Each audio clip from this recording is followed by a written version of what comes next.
Good morning, everyone. Bonjour. Welcome to Audit Committee. If you could take your seats, we'll start in about 1 minute. On va commencer dans 1 minute.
Carole, we're good.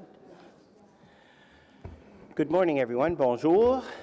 Welcome to the Audit Committee meeting for today, May 29th. Let's get right to the agenda. Do we have any declarations of interest? Seeing none, confirmation of minutes for the last meeting, which was on April 8th, 2019. Good. Carried. Thank you very much. 3 agenda items today. Item number 1, consolidated financial statements, les états financiers de la Ville d'Ottawa pour 2018. We have guests from Ernst & Young who will have a presentation, and from our staff who will have a presentation. Let's hold this item. Item number 2, the sinking fund financial statement. There is no presentation on that, and there's no speakers. No. And there are no speakers. Is that anyone have any questions on that item? And that item is carried. Thank you very much. And item number 3, the Office of the Auditor General, le Bureau du Vérificateur Général, will have a report and a presentation. And also note that we absolutely expect to resolve in camera for an item further to that report, just so you know. So back to item number 1, city financial statements, and I will ask our guests to provide us with their presentation.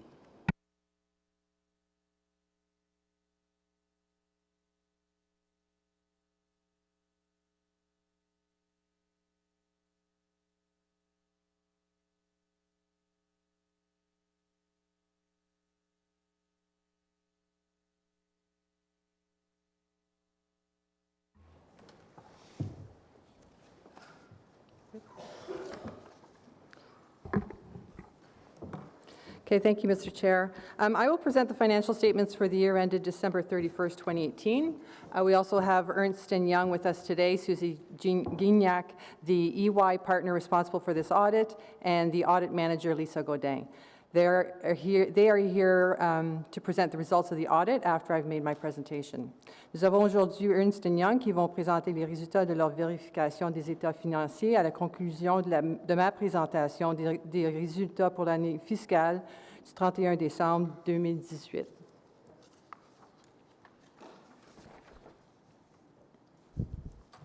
So the city's financial status remains strong.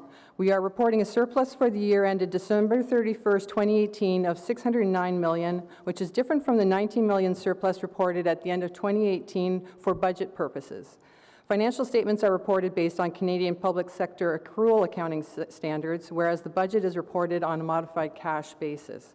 Their surplus is higher on an accrual basis because it recognizes the revenue that are not included on a cash or budget basis, such as assets contributed from developers and the share of earnings from hydro. Also, on an accrual basis, expenses include the annual depreciation of the historical cost of assets, which tends to be lower cost than what is contributed to capital annually on a budget basis to replace these assets. The city's overall accumulated surplus increased by $613 million in 2018. Most of that increase is due to the annual surplus. Overall net debt has increased, but so has the value of non-financial assets. This reflects the increased investment in capital. Our net debt is $2.2 billion, but this is offset by total non-financial assets of $16 billion. This represents the amount to service future generations and includes our tangible capital assets and reserves less future liabilities. Accounts receivable increased primarily due to receivables from the federal and provincial levels of government for public transit infrastructure funding, PTIF, and the combined water wastewater funding. Investment in government business enterprise represents the net assets for Hydro Ottawa, which we report on our financial statements on an equity basis. The city received dividends from Hydro Ottawa in the amount of $22 million in 2018 related to results from 2017 operations. On the liabilities side, we had an increase in accounts payable and accrued liabilities, which included additional payables for Confederation Line, as well as additional accruals for brownfields relating to the Zibi development on the Ottawa River. Deferred revenue primarily includes the development charges collected but not spent yet on projects that were intended to fund. In 2018, there was an increase in the collection of development charges and a decrease in the development charge transfers to projects, which resulted in an overall increase in the development charge deferred revenue. The next slides will provide additional details on the next two major items, which is employee future benefits and pensions and the net long-term debt. So employee future benefits increased this year. These liabilities represent benefits earned but not payable until future years. The amount payable in the current year is budgeted for each year and changes primarily because of changes in actuarial assumptions and legislation. This future liability is an estimation and may or may not reflect the actual amounts that could be paid in that future. The most significant changes include post-retirement and post-employment benefits. The increase by $39 million mainly due to an increase in long-term disability claims and post-retirement benefits. These increases were offset by a $5 million reduction to workplace safety and insurance board premiums and a $3 million reduction in the liability for the City of Ottawa Superannuation Fund.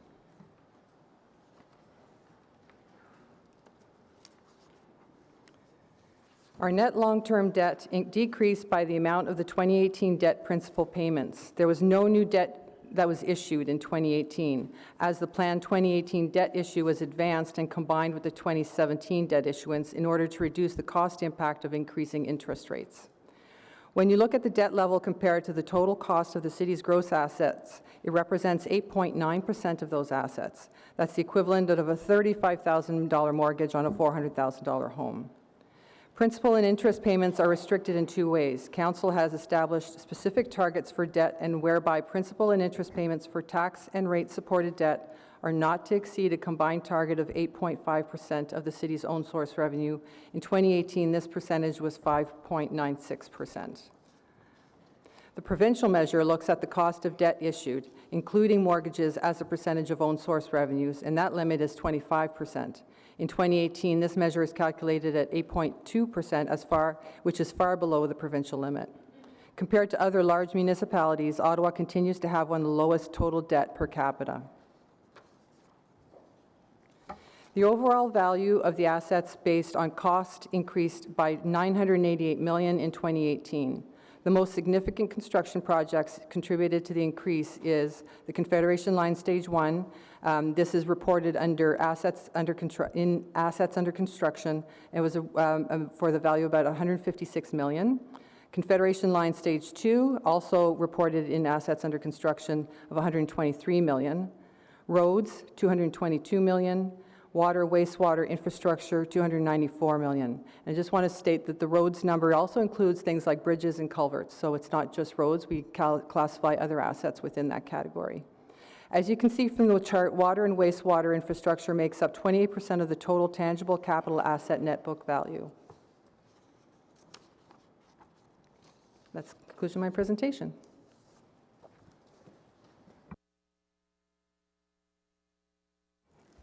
Are there any questions to city staff? But I'm sure after the E&Y presentation, Isabel will still be available if that provides context.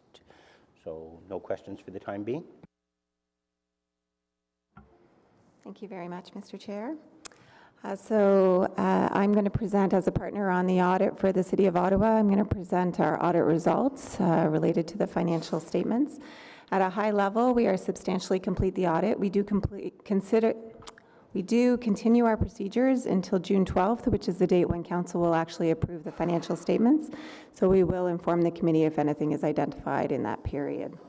You'll see in the financial statements our draft audit opinion, which is an unmodified opinion. We have a clean audit opinion in those financial statements at this point in time.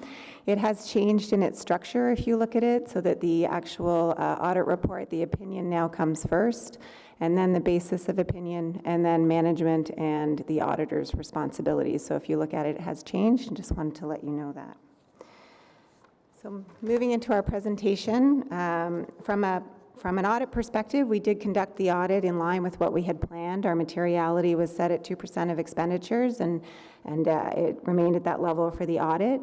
We did have a dual audit where we relied on controls in some areas and performed substantive audit in other areas. We performed control testing and relied on controls over the IT general controls for SAP and for MarkView.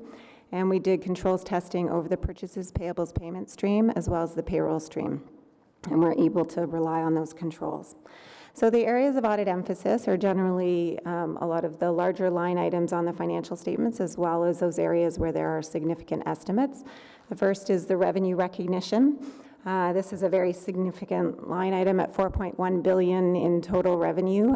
We look at different types of revenue. We do substantive analytic procedures as well as detailed testing of large balances and a random sample of transactions. And we look at taxation revenue, development charges, and how that's being recorded as revenue, user fees and charges, as well as government transfers, and ensure they're being accounted for in line with the standards. Contingent liabilities is a second area of emphasis. In particular, we look at management and legal counsel's assumptions for contingent legal liabilities, and we confirm with both in-house legal counsel as well as external legal counsel to get comfortable over the assumptions being made and the accruals being made related to those liabilities. Investments in financial instruments is another area of focus. They're very significant at the city at approximately $1.2 billion. So we do confirm that the investments exist with the custodian. We look at the market value of those investments as well as the carrying value of them. And we look at whether there are any impairments that would be required to be recognized on the financial statements. And we didn't identify any issues. Another area of focus is employee future benefits. There are a lot of assumptions in employee future benefits, and we obtain the actuarial evaluation from the city's actuaries, and we actually have in-house actuaries as well that review the actuarial evaluation. We look at the specific assumptions around the OC Transpo pension plan, the COSF, superannuation fund, post-employment and retirement benefits, as well as the WSIB accrual. We did identify two differences which were not adjusted on the financial statements or corrected. They both relate to issues that were identified in prior years and continue in the current year. The first relates to the superannuation fund, where the city is not accruing the cost of indexation of that plan, which is approximately estimated at $15.5 million, resulting in an understatement of the liability. And the second is related to a pre-existing plan provision of approximately $6.5 million, which should be an increase to the liability and should have been taken in a prior year, but is being amortized into the liability over the expected average remaining service life. The overall impact of these is primarily to accumulated surplus, $23.2 million, and a very minor impact to the annual surplus, resulting in an understatement.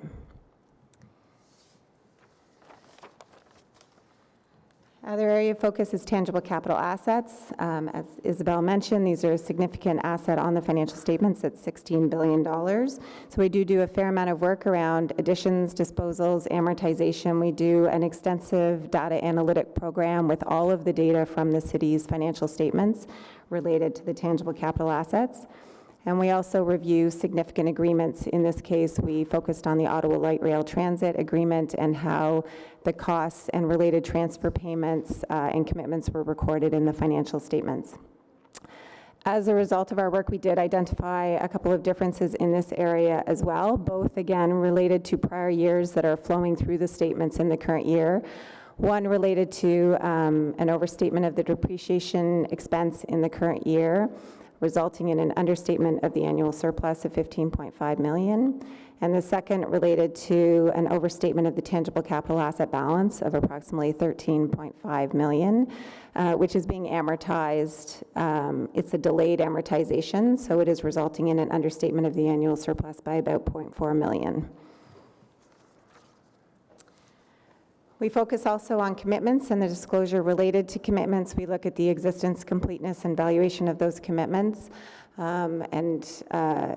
specifically related to the note disclosure in the financial statements. And we focus on the net long-term debt, which is also a significant balance in the city's financial statements. We confirm the debt, the occurrence of the repayments. We verify the completeness of the principal and the related disclosure, as well as the interest expense. We did identify a difference that was also existed in the prior year financial statements, exists again in the current year, which is the netting of $225 million of long-term receivable with long-term debt. We would generally expect this to be shown gross, but the city has shown it net because the substance of the transaction is that these two, the receivable and the payable, mimic each other in their payment streams and are expected to be received and repaid on a direct, essentially directly, as one comes in, the other goes out. The same is done with the interest income and expense related to that transaction, where it's been netted rather than being shown gross on the statement of operations. The difference doesn't have an impact on the net debt. I'll just correct that it does impact total financial liabilities. It does result in an understatement of total financial liabilities, but also an understatement of total financial assets. So the net impact is nil on the net debt and no impact on the annual surplus, and minimal impact on the city's debt service ratio. And the final area, I won't go into a lot of detail. There were a couple of other uncorrected differences that were identified, primarily related to payables that were recorded just in the wrong year, so essentially a cutoff issue, which results in an overall understatement of the annual surplus of approximately $4.4 million. All other differences were corrected by management. There were 5 new accounting standards implemented by the city this year, and we were comfortable. There were no significant impact as a result of those standards, and we were comfortable with the disclosure that the city provided on those. And I think that is it for my presentation. Happy to answer any questions on the audit. Thank you very much, both, for your presentation. Councillor Hubley, please. Thank you, Mr. Chair. Thank you for the presentation. And I just have, one simple question. Can we get a copy of your report as well? I believe it was posted. It's been posted? Okay, thank you. I believe so, yeah.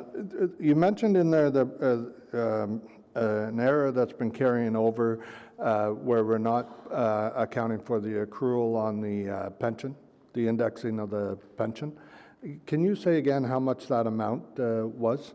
It's estimated at 15.5 million, and it's related to the superannuation fund specifically.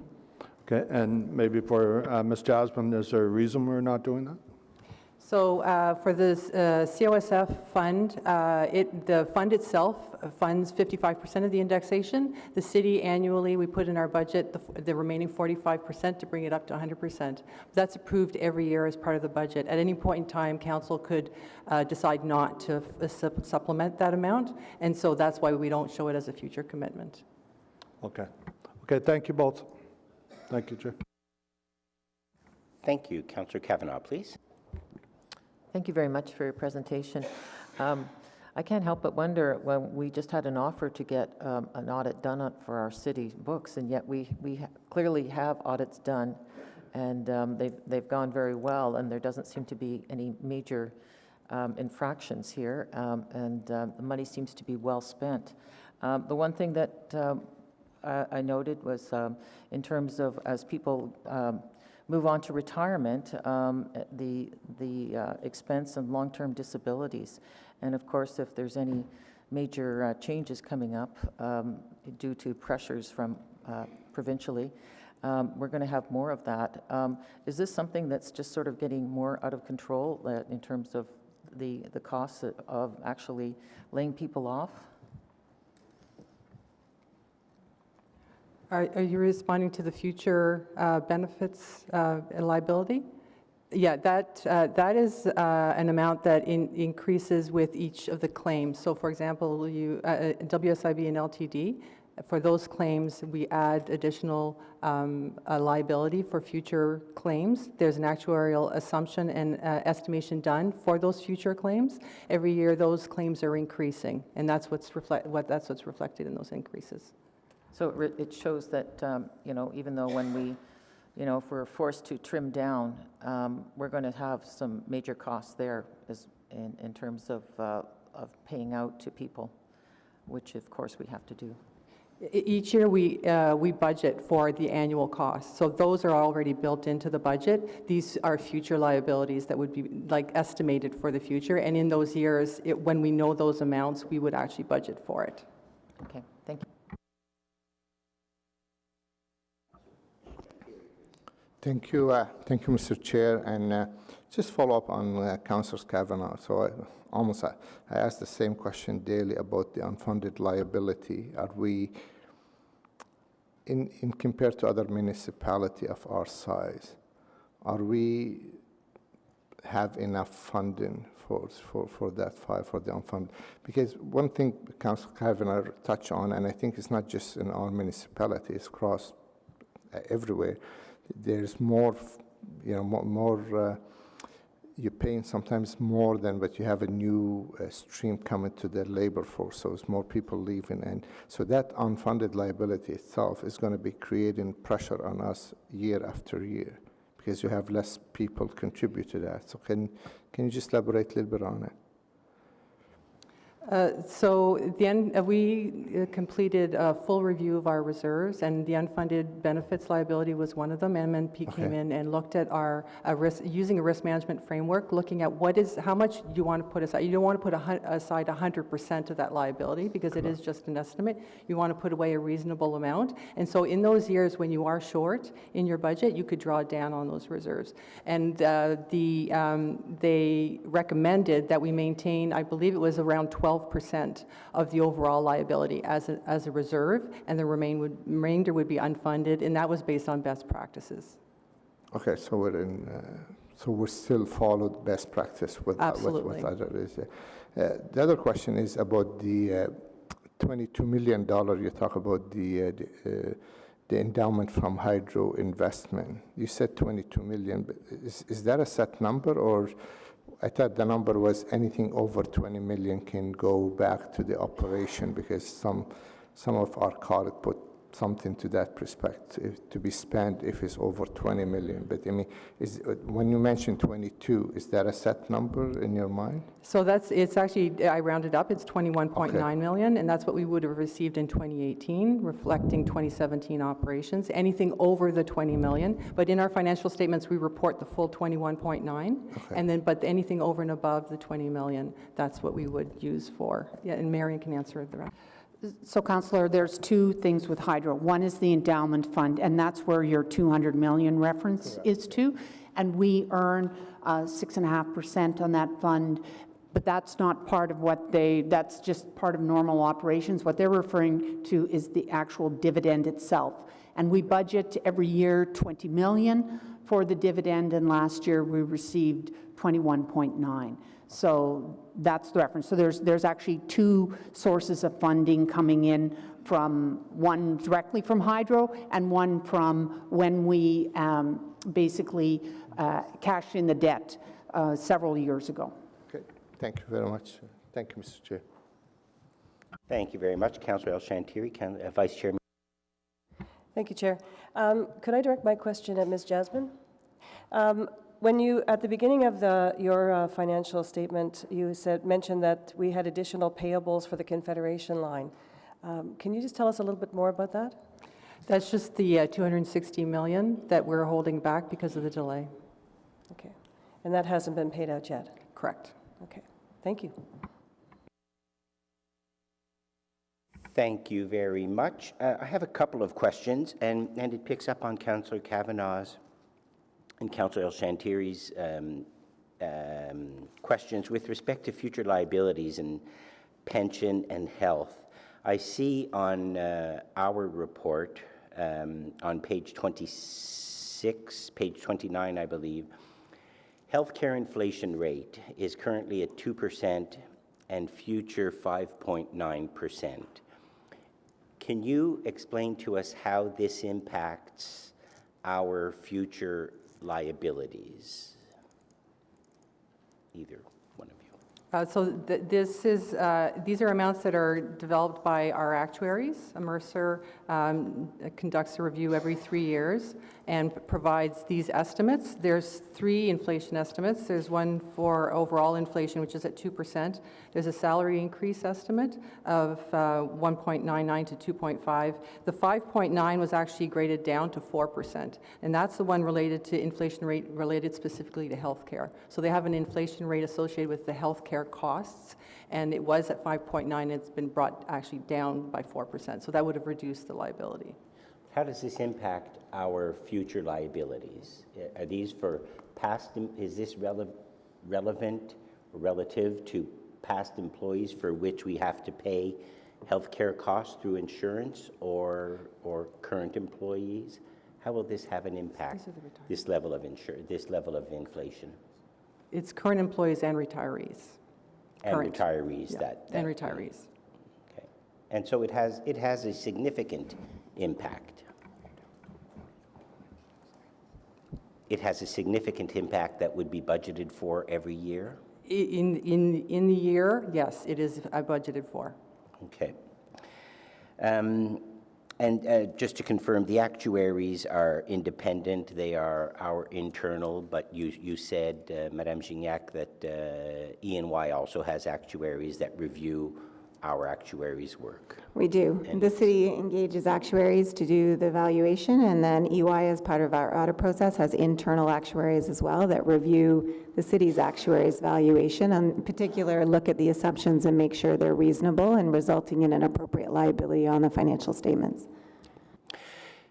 Since the close of these financial statements, there was a significant accident.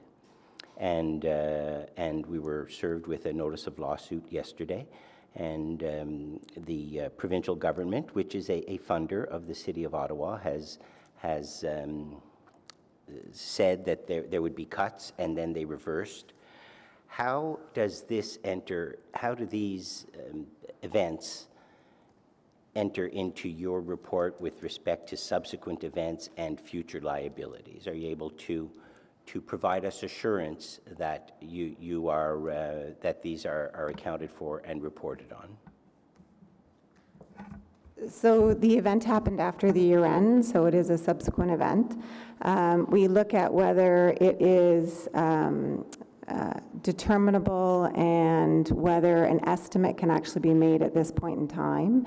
We wouldn't accrue in the 2017 financial statements because the event took place, sorry, in the 2018 financial statements because the event took place in 2019.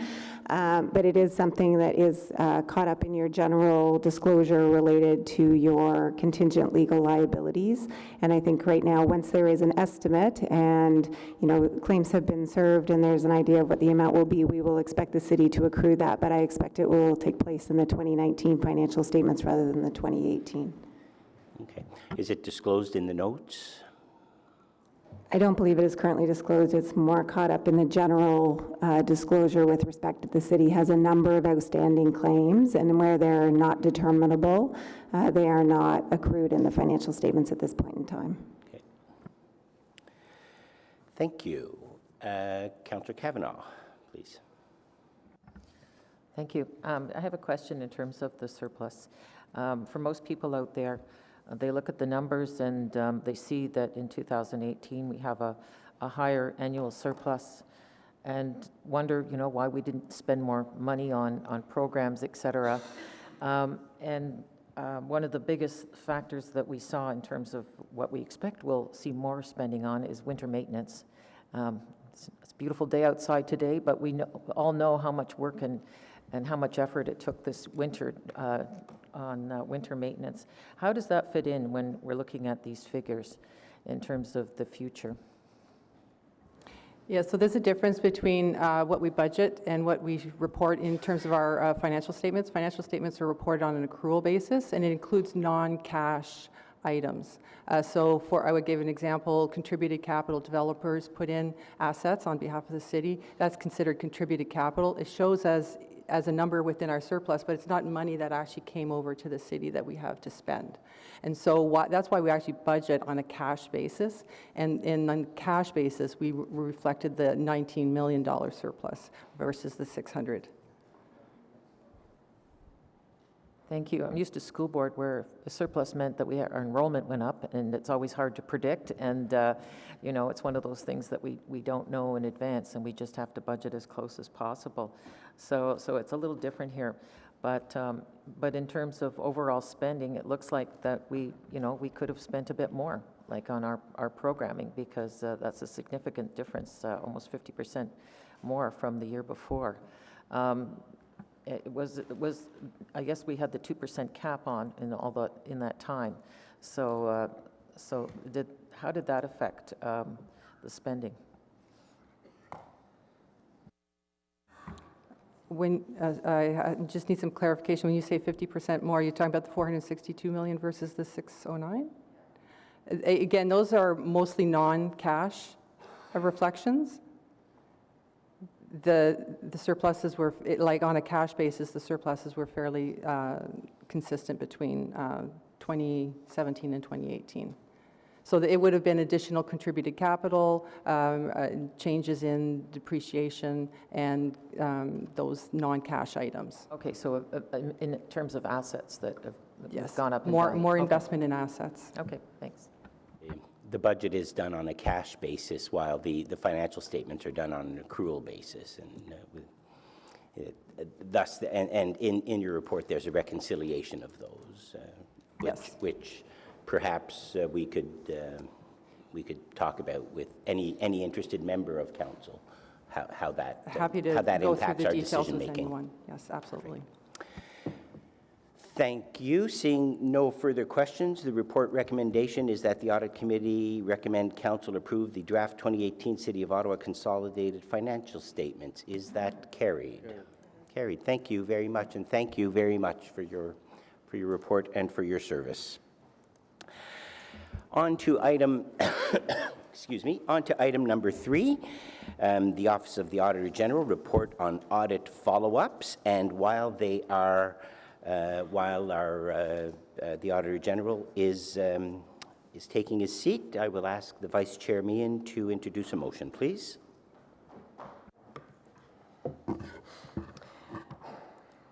Whereas the supporting documentation titled Office of the Auditor General, Report on Audit Follow-ups and Detailed Audit Follow-up Reports was not circulated with the agenda package, therefore it be resolved that the Audit Committee approve the addition of this document for consideration by the committee at today's meeting pursuant to Section 89(3) of the Procedure Bylaw, and that is bylaw number 2019-8. Thank you, Vice Chair. That carried? Carried. Thank you. So the Auditor General is going to present a report on six audit follow-ups that he and his office have completed. And in discussion, we will stop at the end of each audit for questions by members of the committee. And that is because for continuity and efficiency, and because, as I've said before, we will be revolving into a closed session. And so I will leave that to the Auditor General, please. Merci, Monsieur le Président. Bonjour. Bonjour, les membres de committee. Thank you, Mr. Chair. Good morning to members of the committee and to other councillors who have joined us here today.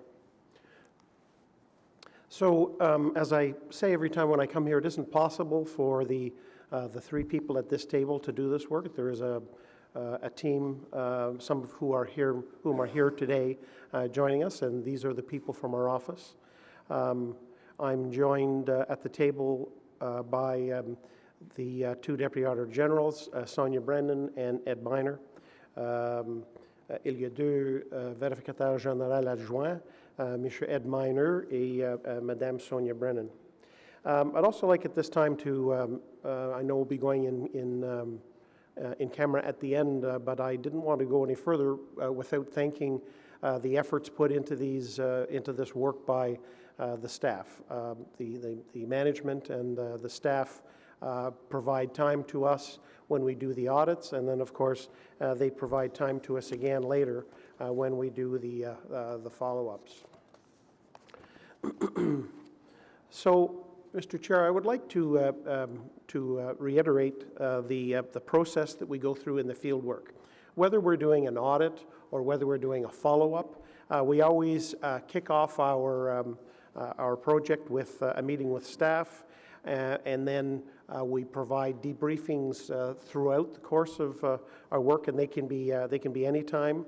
And once we've completed our work, we debrief the management of the area under audit or under follow-up, and we indicate our findings. We prepare a draft report. It's sent to a staff for fact review, and that can take 4 to 5 weeks, depending on the complexity of the area under review. And then we prepare a final report where we require management comments, and once again, that can take another 4 to 5 weeks. Now, that time period can change depending on activities within the area under review. There have been instances where, for example, an activity like the flood, we might provide additional time for an area to provide those comments if they're actively engaged in an important city activity. So, Mr. Chair, just to point out that the Office of the Auditor General is guided by two groups of standards. The Institute of Internal Auditors, we take their standards, we modify them a little bit, and they become the City of Ottawa audit standards. And when we look at the standards themselves, the standards from the Institute of Internal Auditors indicate that the Chief Audit Executive must establish a follow-up process to monitor and ensure that management actions have been effectively implemented in the area under audit. Selon l'Institut de vérificateur interne, le chef de la vérification doit instituer un processus de suivi afin de surveiller et d'assurer que les mesures adoptées par la direction ont été mises en œuvre. And the timing of that follow-up is generally 2 to 3 years after the audit report has been determined. But as you'll see with one of the follow-ups that we're presenting today, we can modify that time, the time period where we go in to do that follow-up if certain actions have happened that might make it inconvenient for us to go in at that point in time because of what's going on within the organization.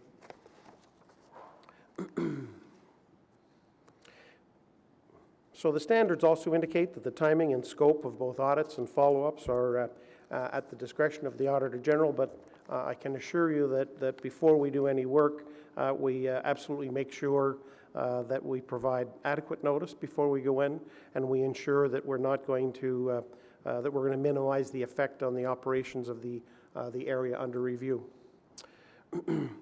So, Monsieur le Président, le processus de vérification comporte 4 phases. Et, les 4 phases sont la planification, le travail sur le terrain et l'établissement de rapports et finalement la phase de suivi.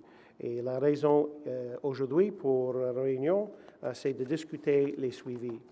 There are 4 phases in our audit process.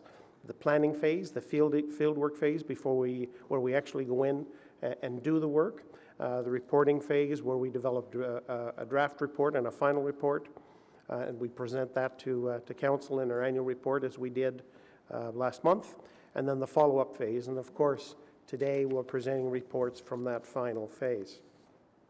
So we conduct follow-up reports on all audits, and as I indicated, we generally wait 2 to 3 years after an audit report is completed to provide ample time for the management to implement the recommendations. And the follow-up really closes the circle. You begin deciding which area you're going to audit by performing a risk assessment. We add those areas to our annual work plan. We come back to audit committee and we tell you these are the areas that we're proposing to audit. We perform our work. We present an audit report, and then management promises to council in that audit report that they're going to implement those recommendations within a certain time period. And then we do this follow-up to check on the promises that were made to council, and we report back to committee and council with the progress on that implementation. La raison de suivi de vérification permet le Bureau de vérificateur général de vérifier les progrès accomplis par la direction sur les projets de vérification. Today we present our overall evaluation of progress made to date across all completed audits. Should council wish to have a more detailed discussion of specific follow-ups, we'd be pleased to provide that later. Today, as was mentioned by yourself, Mr. Chair, we were presenting 6 follow-ups. The first is an audit of accounts payable. We'll actually be presented that second. We'll begin with the audit of the automated meter reading project, followed by the audit of winter operations. And then finally, you'll see 3 audits in the IT area. And members of the audit committee have heard me say before that when we go into an area where there is significant expertise required and we don't have that expertise in our office, we make arrangements with outside subject matter experts to help us perform the work in that area. So when we did those 3 audits in IT, we brought in outside experts to help us to perform that audit, and we indicated that to you when we provided the reports. And it's no surprise that that we brought in experts from KPMG to assist us in the follow-up to those audits to ensure that we had acknowledged experts looking at that area of expertise, looking at that subject area. The final item will be provided in camera. When we presented that audit a couple of years ago, that audit was presented in camera, and there was no reporting out. And other than indicating the progress on the recommendations so far in that audit, everything will be presented in camera.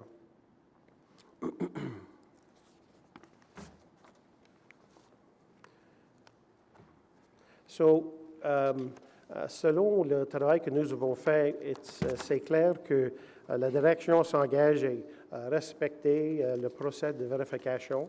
And I can confirm to Audit Committee that management continues to be committed to the audit process. And you'll see that there has been some progress on implementation of the recommendations in all of the reports that we're providing here. 56% des recommandations sont complétées et 37% des recommandations sont en cours. Mr. Chair, 56% of the recommendations from the 6 audit reports that we're presenting today are complete, and 37% of the recommendations are in process. Premièrement, la vérification de le projet de lecture automatisée des compteurs d'eau.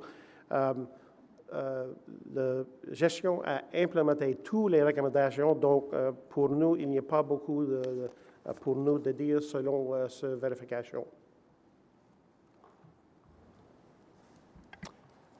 Morning, Chair. The first report that we're giving the results of our follow-up on is the audit we did of the automated meter reading project. That audit had 4 recommendations, and we found that all of them had been fully implemented. So we have no real further detailed comments, although we're willing to entertain any questions should there be any. Did any committee member have a question on the meter reading follow-up audit? Thank you. Thank you very much.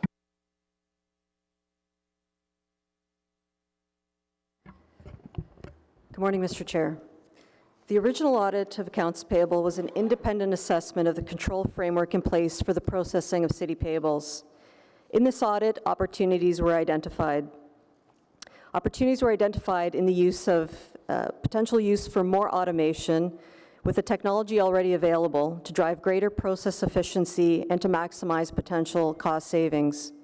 We also identified areas where there were specific controls that we felt should be strengthened in this process.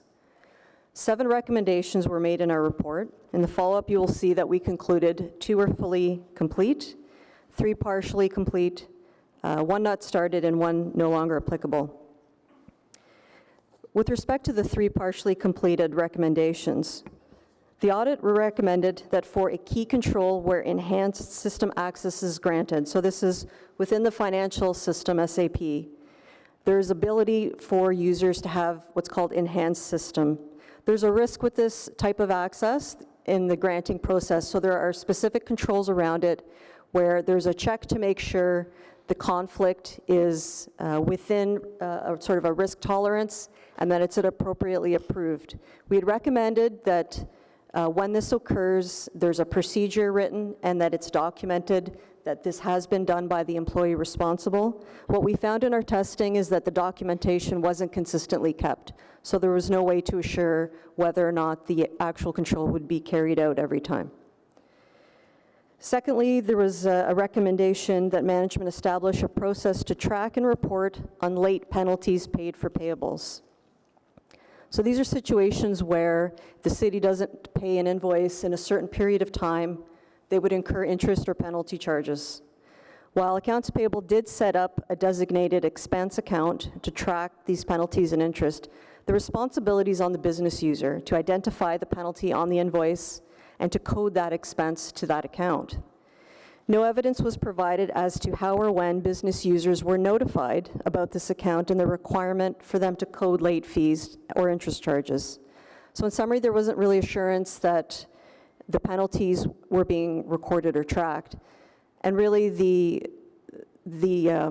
reasoning behind that was that, you know, if we're tracking those expenses, management can see that they're incurring charges that are unnecessary, and they can take actions to prevent that from occurring again.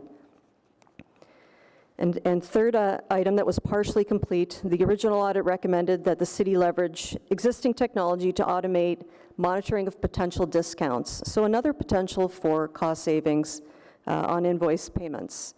The system enhancements, they were deferred and they'll be addressed with a new solution. So the existing solution where this was to take place is being replaced, and management's indicated that will occur sometime in 2020. So they've deferred that particular action and we'll look to address it in the, with the new solution. In terms of the item that we've assessed as not started, we'd recommended and management agreed that a control related to fraud risk, and this control is around the ability to change sensitive, what we call vendor master information. So within the financial system, there's a database of the vendor information, so vendor's name, address, and banking information. So the ability to change this information has to be carefully controlled with appropriate approvals. We had recommended that that they embed the control right in the system, so there's no bypass. It's right in the system, and the user or the administrator can't change the information without appropriate approval, and that approval involves seeing that there's adequate documentation for that. Changes were made to the process, but they weren't specifically the same as what we'd recommended, and in our opinion, they didn't address that area of risk. Management has indicated that, again, with the new solution, that they would address this particular item with that implementation. And finally, one new item came up when we were reviewing controls to prevent duplicate payments. So duplicate payments are what we call, as accountants call it, is when the city pays an invoice twice in error.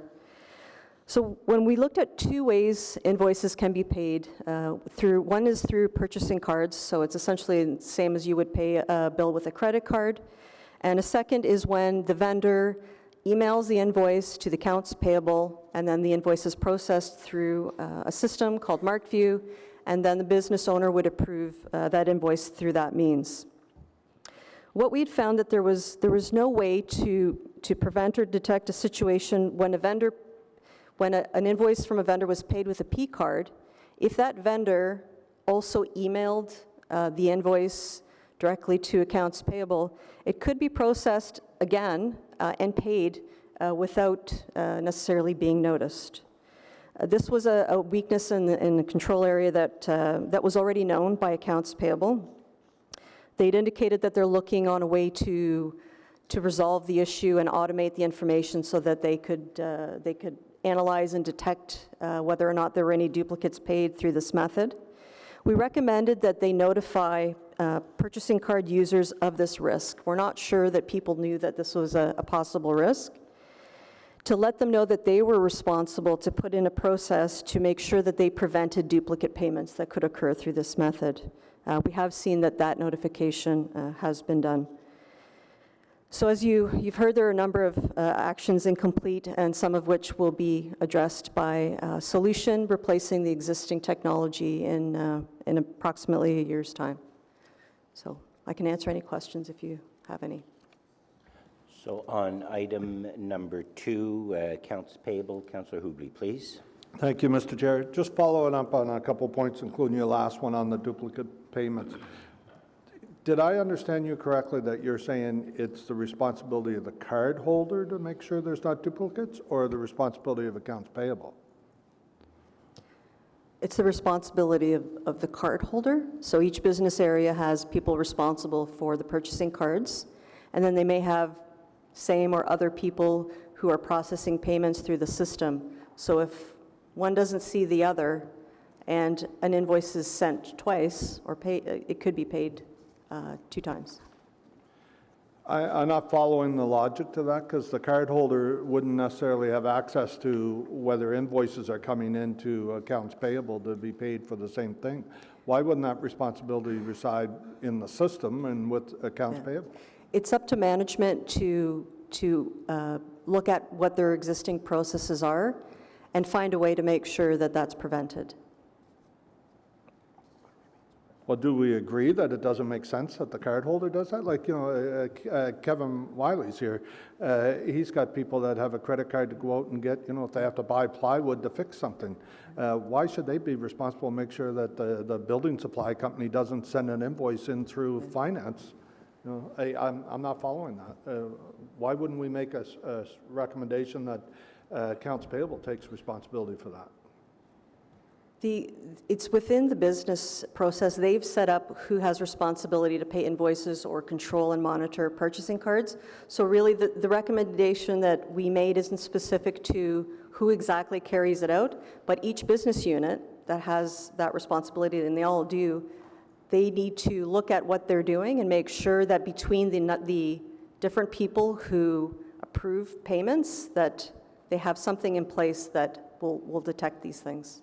We didn't specify that it was the purchasing card holders, because it may not make sense that those are the individuals, that are monitoring and responsible for it by themselves. No. Chair, is it okay if staff weigh in? And Mr. McDonald, our Chief Procurement Officer, I believe? That's correct. Mr. Chair, it's the responsibility of the person making the purchase, whether they're paying with a purchasing card or approving an invoice, to make sure that they are only approving that invoice once and that the invoice is correct and they've received the goods and they are to the satisfaction of the city. And so whether that's being received by an invoice through accounts payable, that would then be workflowed to the user, or with the purchasing card directly, it's that individual that's responsible for ensuring the correctness of the payment. So if it comes in, let's use that scenario I drew then, and I hope Kevin doesn't mind. We'll use him as an example. If he makes a purchase on the card, he's obviously responsible to make sure that the proper documentation of that purchase with the card is submitted for approval. But if they send an invoice, they being, let's say Cashway, because they're out of business, okay? Cashway sends an invoice to the City of Ottawa. It goes in through finance for the same product, some mix-up on their end. Kevin can't be responsible for verifying that invoice. So in that scenario, that invoice that's received by accounts payable would then be forwarded to Kevin in this example for approval. Okay, so then there is a process for duplicates. That's right, and as a result of the recommendation, the system has been improved to allow the duplicate analysis to be made between P-card payments and MarkView payments, which was a gap previously. Okay. The other piece in the audit that concerned me, well, two more pieces. One is on page 4 about the late fees, that nothing was put in place to capture the late fees. Why is that? It's missed opportunity, right? So, Mr. Chair, the account to capture the late fees was created. The finding was around the communication around how that information is coded in the system.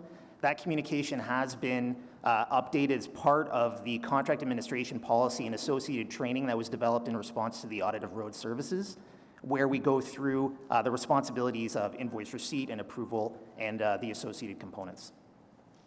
But the audit says that it wasn't communicated, so it has been just recently? That's right. This is in response to the audit of road services recommendations, Okay. which was last year. So is that going to be done on an annual basis, or what's the plan forward to make sure that people know to use that coding? That's right. This is ongoing training that's going to be provided regularly. We are providing this training across the corporation. In addition, as a result of changes made to the Construction Act, which are implementing a prompt payment regime and associated penalties, we are working with our high-volume invoice approvers to ensure that they have a process to pay their invoices in accordance with the legislation and not incur late fees. So I take it audit is happy with the progress being made, or did you want to comment on that? Mr. Chair, if all of our work is as of the time we prepare reports, at the time that we've done our work, this has obviously happened subsequent to our completion of the audit work and the report. And if that communication has happened, then it would seem that it has likely addressed that issue.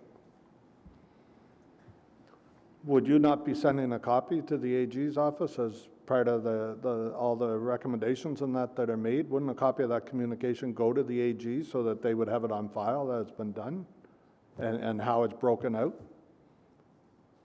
Like, for example, that it's going to be repeated?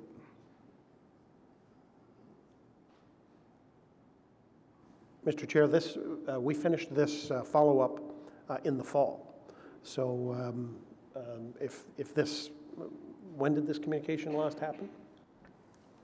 So the contract administration policy was finalized in December of last year, and the training is being implemented throughout this year, beginning with road services and then across the corporation.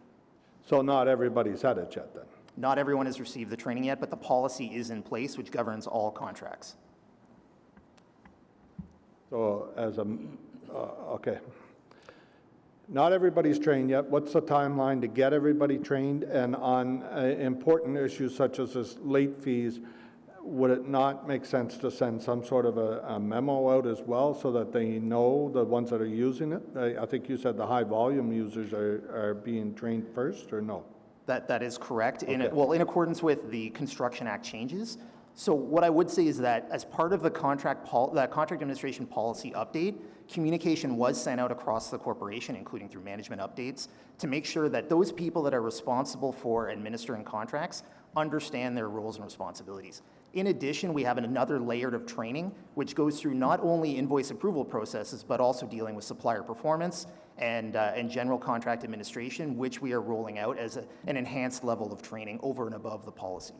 So the communication has been forwarded across the corporation. Okay, thank you. So my last question then is on the, I believe, 2 of the 6 recommendations. At the time of your follow-up, Mr. Auditor General, I believe 2 of the 6 recommendations were done.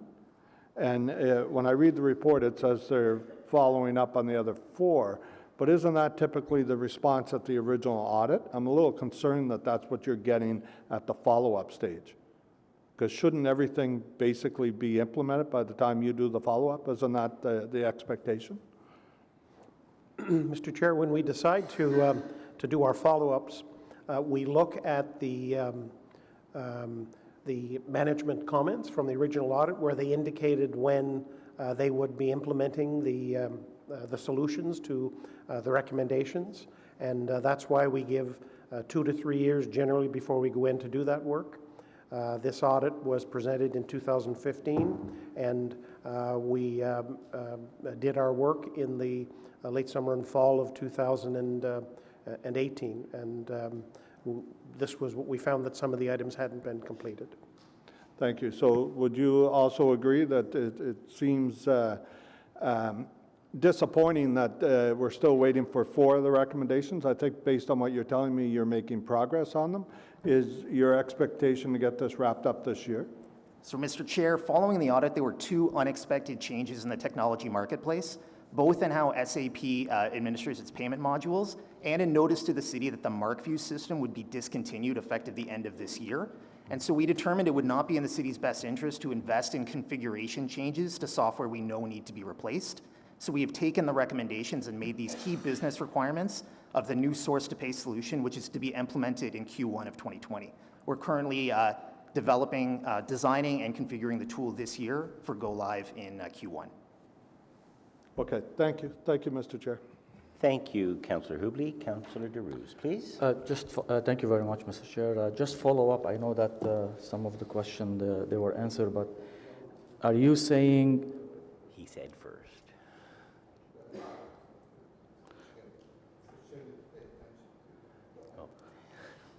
Sorry, are you saying that you're not, based on the recommendation, you have 3 partially, you're 43% working on them, and then there is a recommendation, as I understood, that it's going to be pushed to 2020. And that's because what? Because the software is, you're not going to spend, you're not going to put resources to reconfigure what we have right now. Are we implementing something new in 2020? That's correct. The software is being replaced currently. It will go live in Q1 of 2020. And so both the SAP configuration changes and the MarkView configuration changes, we recommended not completing those because that software is being replaced this year. But between now and then, are we still making sure that we're double checking on the double payment and making sure that our bills being paid? Because I also want to, that lead for my next question was, are we comparing year after year, because this audit done in 2015, I know we had follow-up in 2018, but are we making sure that the numbers are decreasing, not increasing, by making sure we're not double paying the payment and adding some other process to make sure to cross our eyes and making sure we're not doubling and paying overpayment for the unpaid bills? That's correct. And so the recommendations were around improvements in automation in the tool. The manual processes continue to exist, and we have made improvements in those manual processes, and the automation will be implemented as part of the new source-to-pay solution in Q1. Thank you. My question will be then, so the partially not completed 3 of the items, they'll be done, all of them by 2020, or just one of them? All of them. And my question is, how come we have one is not started yet? Just, can you shed some light on that one? There is this- one recommendation, it's not started. Yes. So this recommendation had to do with the automation of the vendor master maintenance controls. How vendor master information is maintained in the new solution may be different than how it is currently maintained in core SAP. And so as a result, this is also a recommendation that will be addressed as part of the new tool. In the new software That's and the new correct. tools that we're going to install. Thank you, Mr. Chair. Thank you. Councillor Santiri, please. Thank you, Mr. Chair. So if you can just put it in some perspective for me, when you talk about double payment, how many times that happened? Can you put a dollar figure, how many times the city did the double payment in this matter? Do we have those numbers? Mr. Chair, I have to put my finger on the number in the report. I believe it's a small amount. This isn't a significant material cost problem. I think it was $29,000 in the report. That was over, thank you. That was over a period of 1 year. Duplicate payments are not uncommon, but certainly we want to ensure, as does accounts payable, that the city prevents them is the better approach, because there's cost and time and effort after the fact, once you've done it, to then recover that cost and investigate those payments. It's always better to have good controls in place at the front end to prevent them from happening. But there's also a duplicate payment check analysis that's done, I believe, once or twice a year. And our original audit recommended that they formalize that in a procedure. It was done more on an ad hoc basis, and we recommended that it be formalized in a procedure to ensure that over time, as staff changes or systems change, that control is maintained. Well, it's a good measure, and obviously it doesn't matter what the amount is, it's still city taxpayers' money we need to protect, but at the same time, it's good sometimes to put it in a perspective, because obviously the city do a lot of payment out. So in a real life, that's a very, very small percentage if we're going to put it in a percentage perspective. Now, because what we hear is the other way around. People complain how the city quickly to charge them delay payment or something to them. So I'd like to know how much you collect from the other side of this, like in overpayment from resident or delay payment, I should say. When people are delaying payment, how much we collect a year? So, Mr. Chair, the city has a prompt payment opportunity as well. In 2015, the city's achievement rate was 45%, and we received around 480,000. Since that time, we've taken an opportunity to apply a more strategic perspective to how we monitor prompt payment opportunities, and increased that achievement rate to over 90% and $1.2 million. Oh, wow. Okay. Thank you. Thank you, Councillor Santiri. Vice Chair Meehan, please. Thank you, Chair. I have two questions. One of them relates to, I'm not sure I noticed anywhere in any of the reports how many invoices are issued each year, but I can well imagine they're in the thousands, right? In the initial audit, I noticed it cost us it's over $8 to issue an invoice, and that's indicated as one of the second highest costs in the province. And I'm just wondering, who do we compare to, and why is it so expensive to issue an invoice?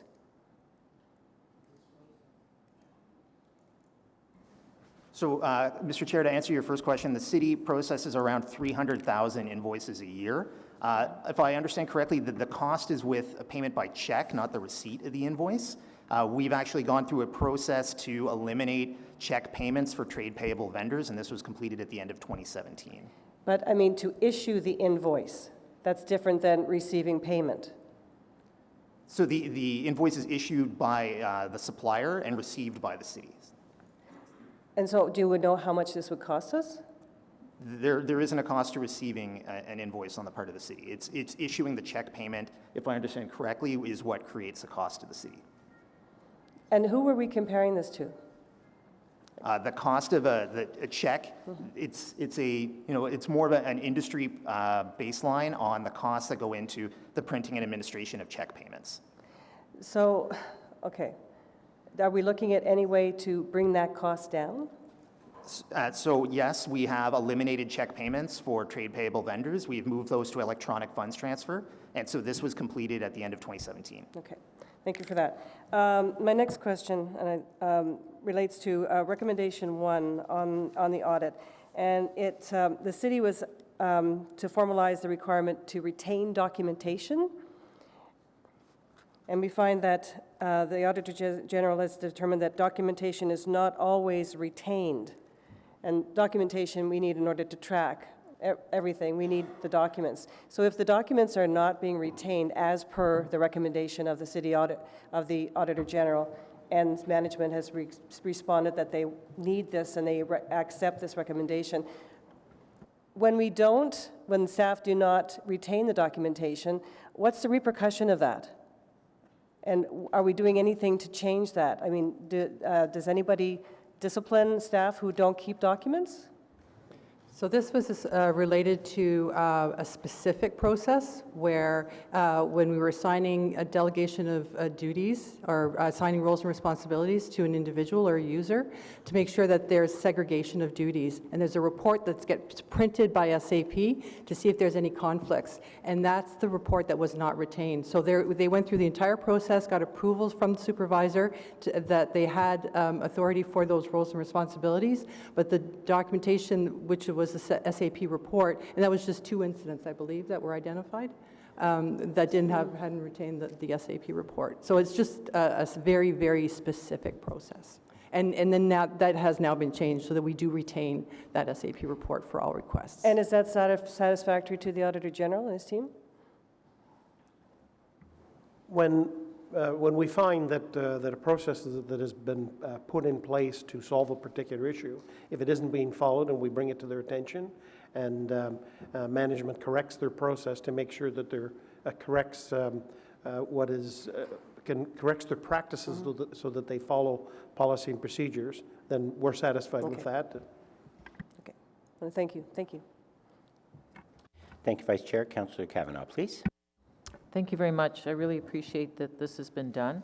I see this as sort of the nuts and bolts of what we do. Accounts payable. It's it's our everyday business, and for most people it'd be kind of boring, but it's really important. And I'm glad that it's being looked at. My question is in regards to how we compare with other municipalities. Is this something that's an issue for other municipalities? Are others doing better?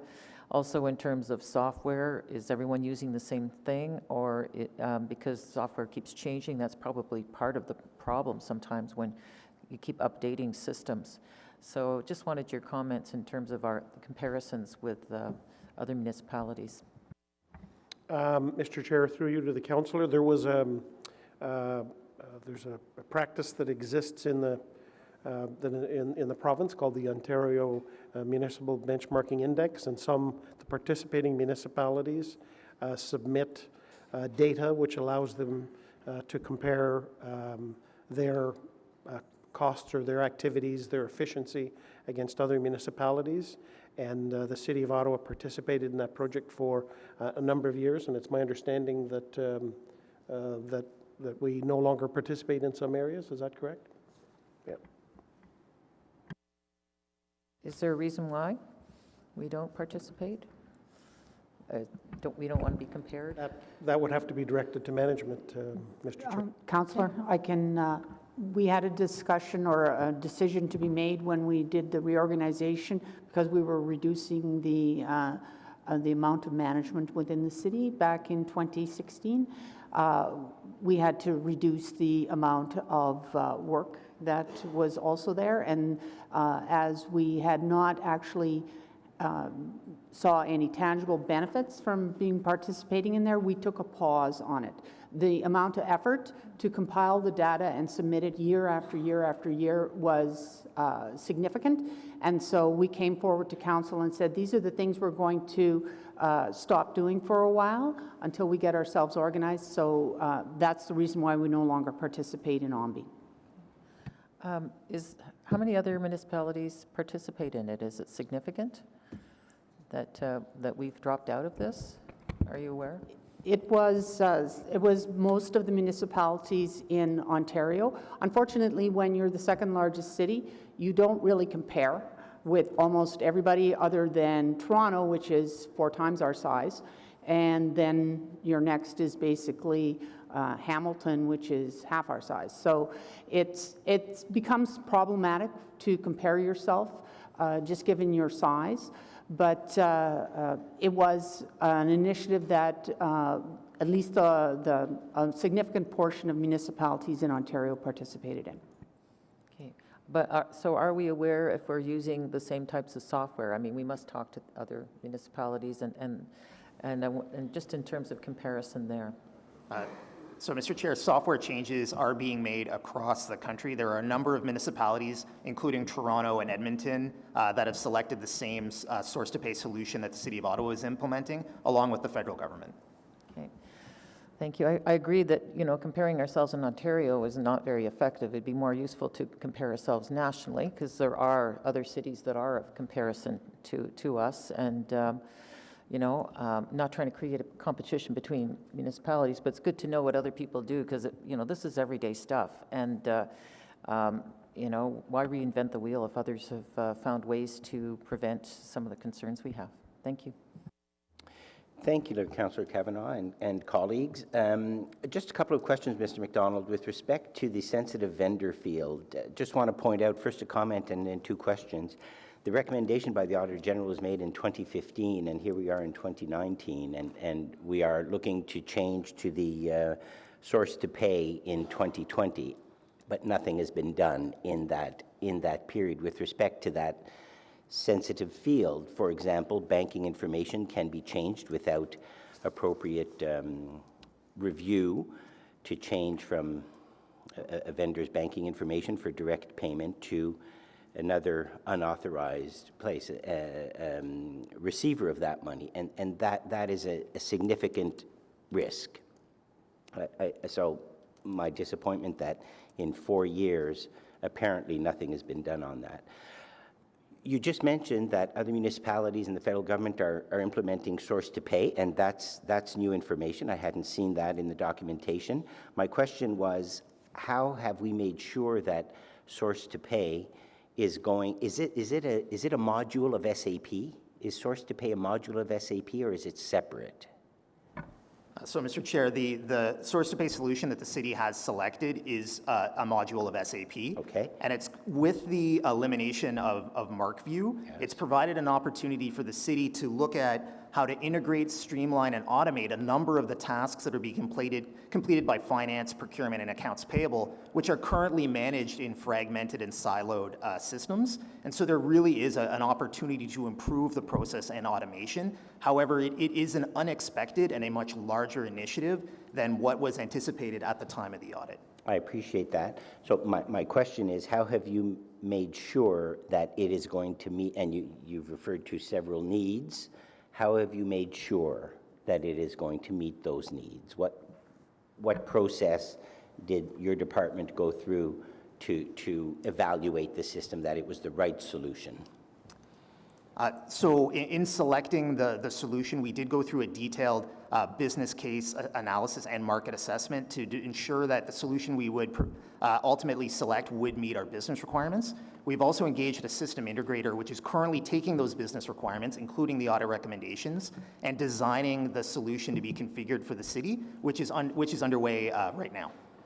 Was a formal risk assessment undertaken with our friends in ITS with respect to this? Yes, ITS is a partner with us in this implementation.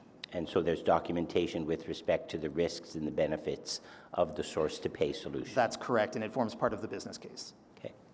My second question is, you spoke about training with respect to questions around penalties and late payments, and that's important to track and to reduce and to correct errors.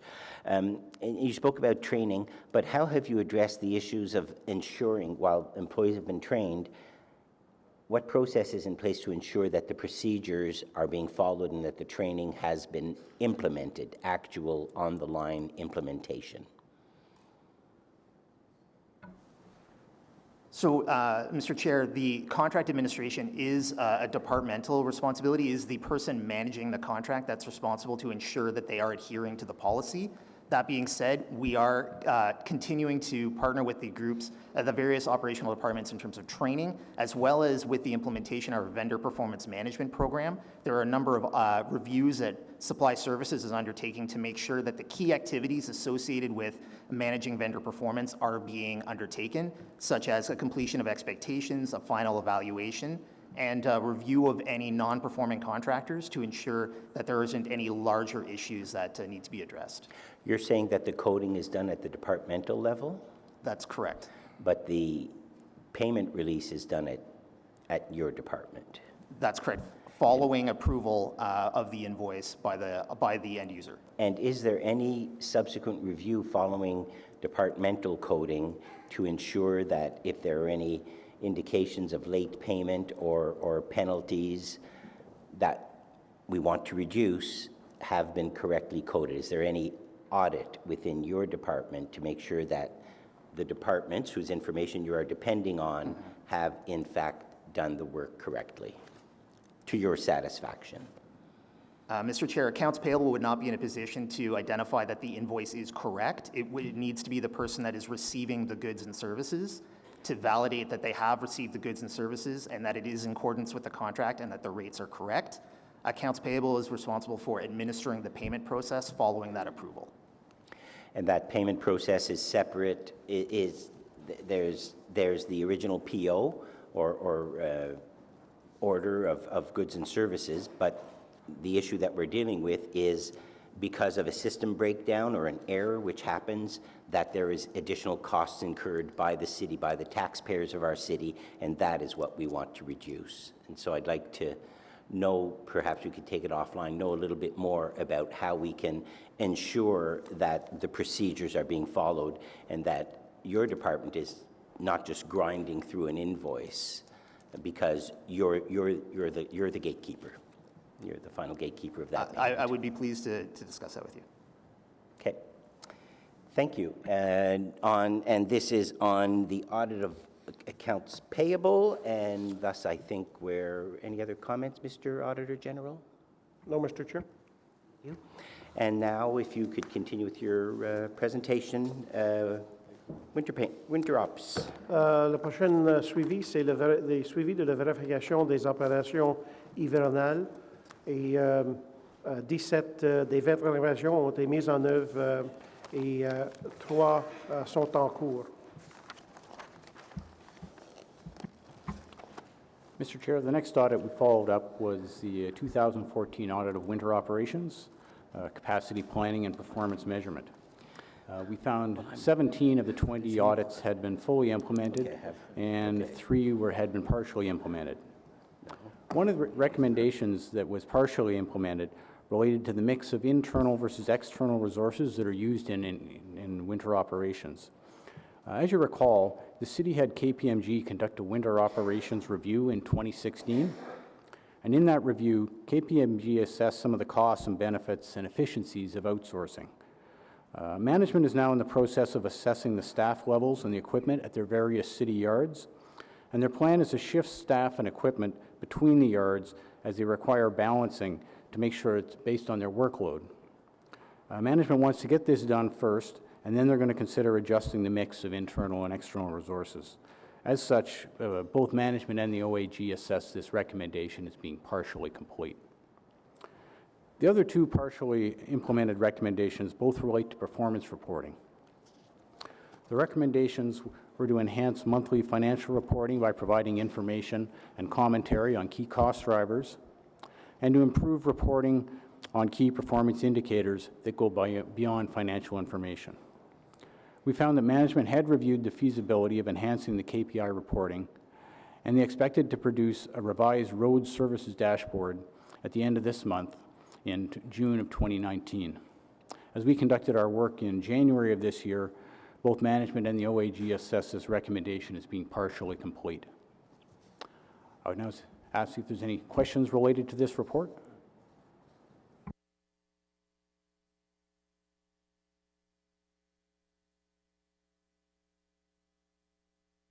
Thank Thank you very much. Councillor Kavanagh, please. Thank you very much. I think it's really important that we look at this, especially going forward when we're looking at, updating our whole operations for winter maintenance. So I really appreciate this report. One of the concerns I really appreciate actually recommendation number 2 about regards to climate change, because that's probably the key thing that is in terms of what we're looking at going forward, in terms of what we find as an issue. We had like a horrendous winter. I don't know what else I can call it, and it was tough to adapt. So I appreciate that that this was looked at, and I just wanted to get your opinion on terms of what is needed in terms of the flexibility that is needed, because it means buying a lot more equipment, and you've talked about sort of the the need to the balancing act between what we own and what we get in terms of extra. I really appreciate the fact that we have a very large service, and most of it is what we operate ourselves rather than contracting out. We've got a good stable workforce, and that's really important. But I just wanted to get your opinions as auditors of the next steps in terms of coming towards this new process that we're going to be looking at. Mr. Chair, through you to the councillor, a prudent manager is regularly looking at the risks that they face in the area under their authority, and in the same way that we look at the risks in an area when we go in to look at what areas we're going to focus on in an audit, we would expect the prudent manager would be doing the same thing. And when there are changes, a prudent manager would incorporate changes into their activities to address those, and I think that's a question probably best put to management specifically. Yes, we will be talking to them Did for sure. Mr. Wiley want to attend us?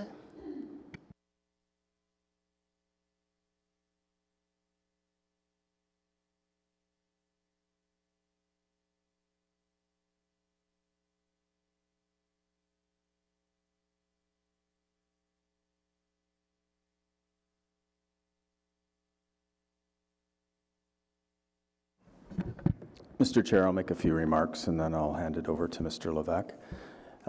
We have 2 initiatives underway right now. As you may be aware, Councillor Chair Blais directed the department to do a service delivery review before this coming winter, and that's underway right now. And then we will be gearing up for our maintenance quality standard review that Councillor Kavanagh has just mentioned.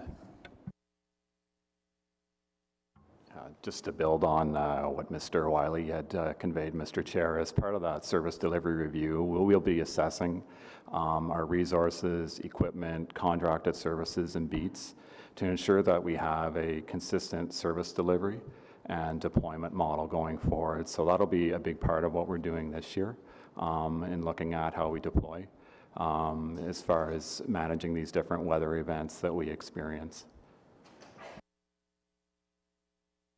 Okay, thank you. I think my other questions will probably be outside the audit process, because I'm certainly interested in what we're planning for the future. So I'll leave it there. Thank you very much. Thank you. Probably you answered my question, but I'm looking at the recommendation, and I know this audit is follow-up from 2014. We have 20 of them. We have 20 recommendation. 17 completed. The partially completed, the 3 partially not completed, do you have a timeline for those? And how those are going to be impacted by the service review that we, Transportation Committee, we ask you to come back for us with a review by the end of 2019 for our service delivery model?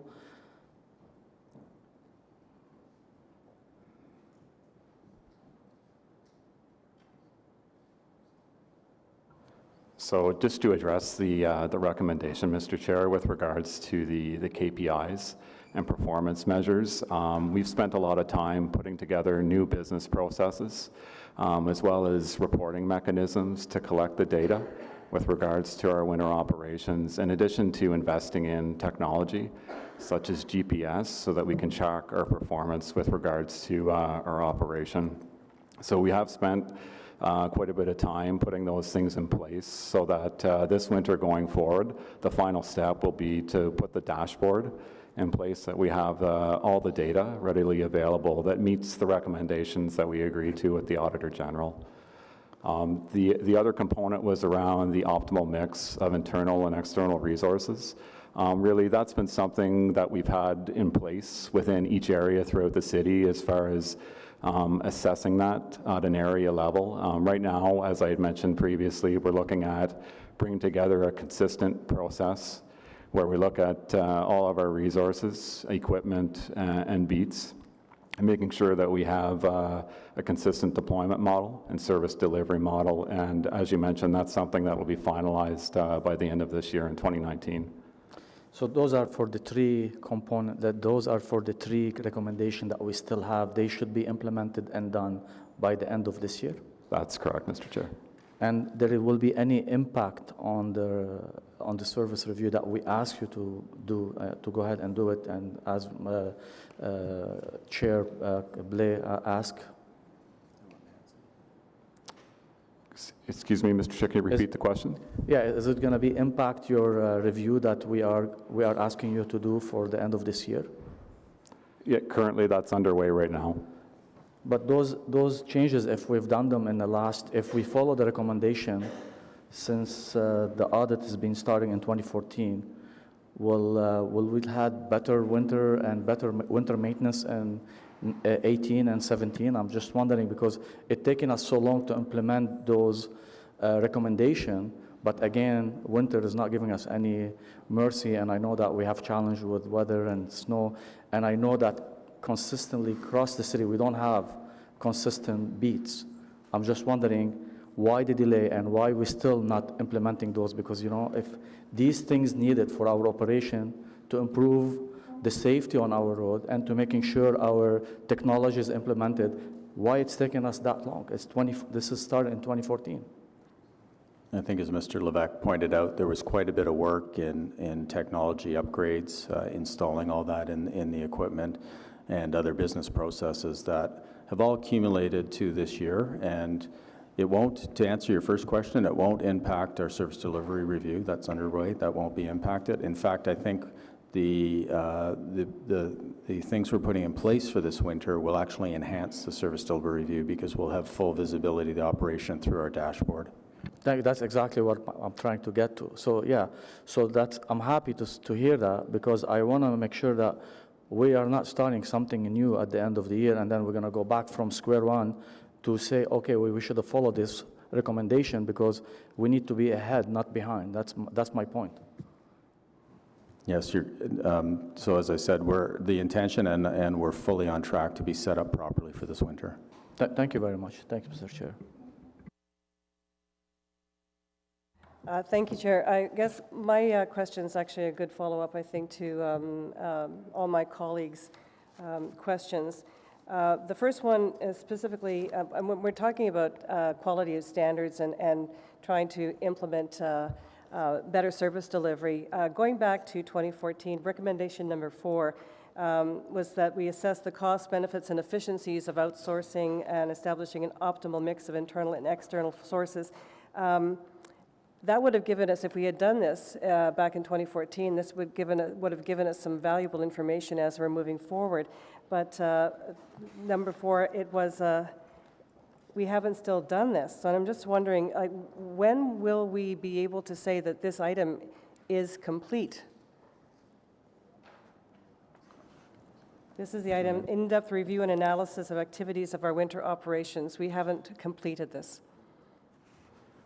So it is partially complete, and through our work with the Auditor General, Mr. Chair, we did say this is an ongoing process and something that is a part of our operation. So when we look at contracts when they expire, that's the time that we take that business case approach and do that cost-benefit analysis as to, okay, how do we move forward? Is it with internal resources, or do we look at a contracted services for that activity? So it's something that I know when we work with the Auditor General, that we explain to them that really it's an ongoing process, and it's something that should be a part of the operation on an annual basis as contracts expire.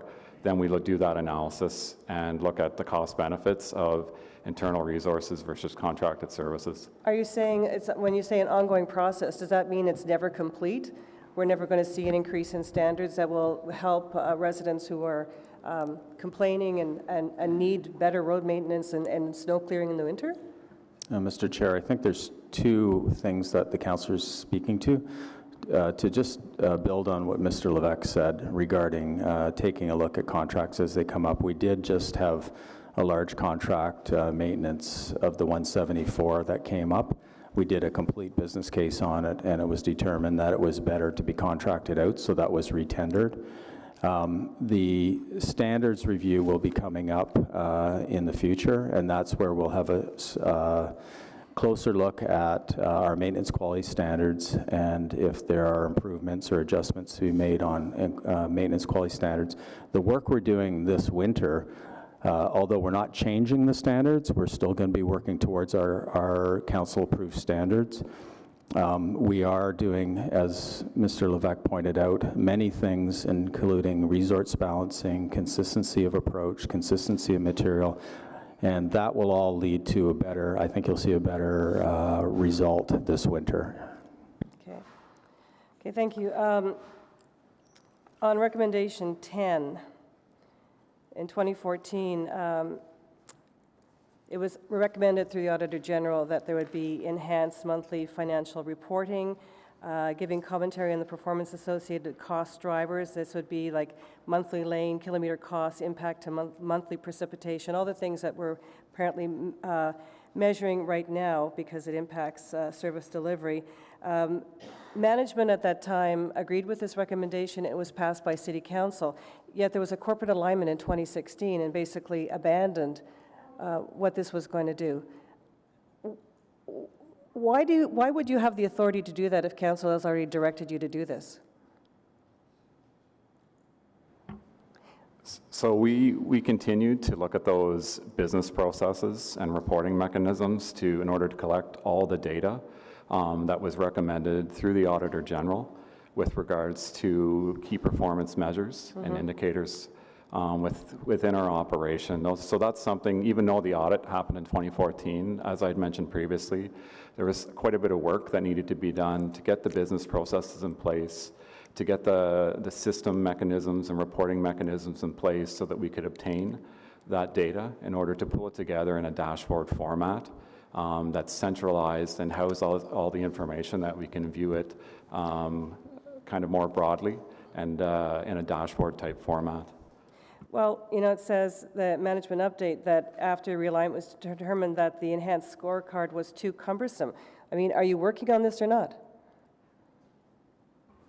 So, Mr. Chair, we did have a scorecard in 2016 that was in place. However, as a result of this audit, we definitely needed to make some changes with regards to the type of data that we were inserting in the scorecard. So, as I had mentioned, that did take some time to put together those business processes. So how long is this going to take? This was 2014.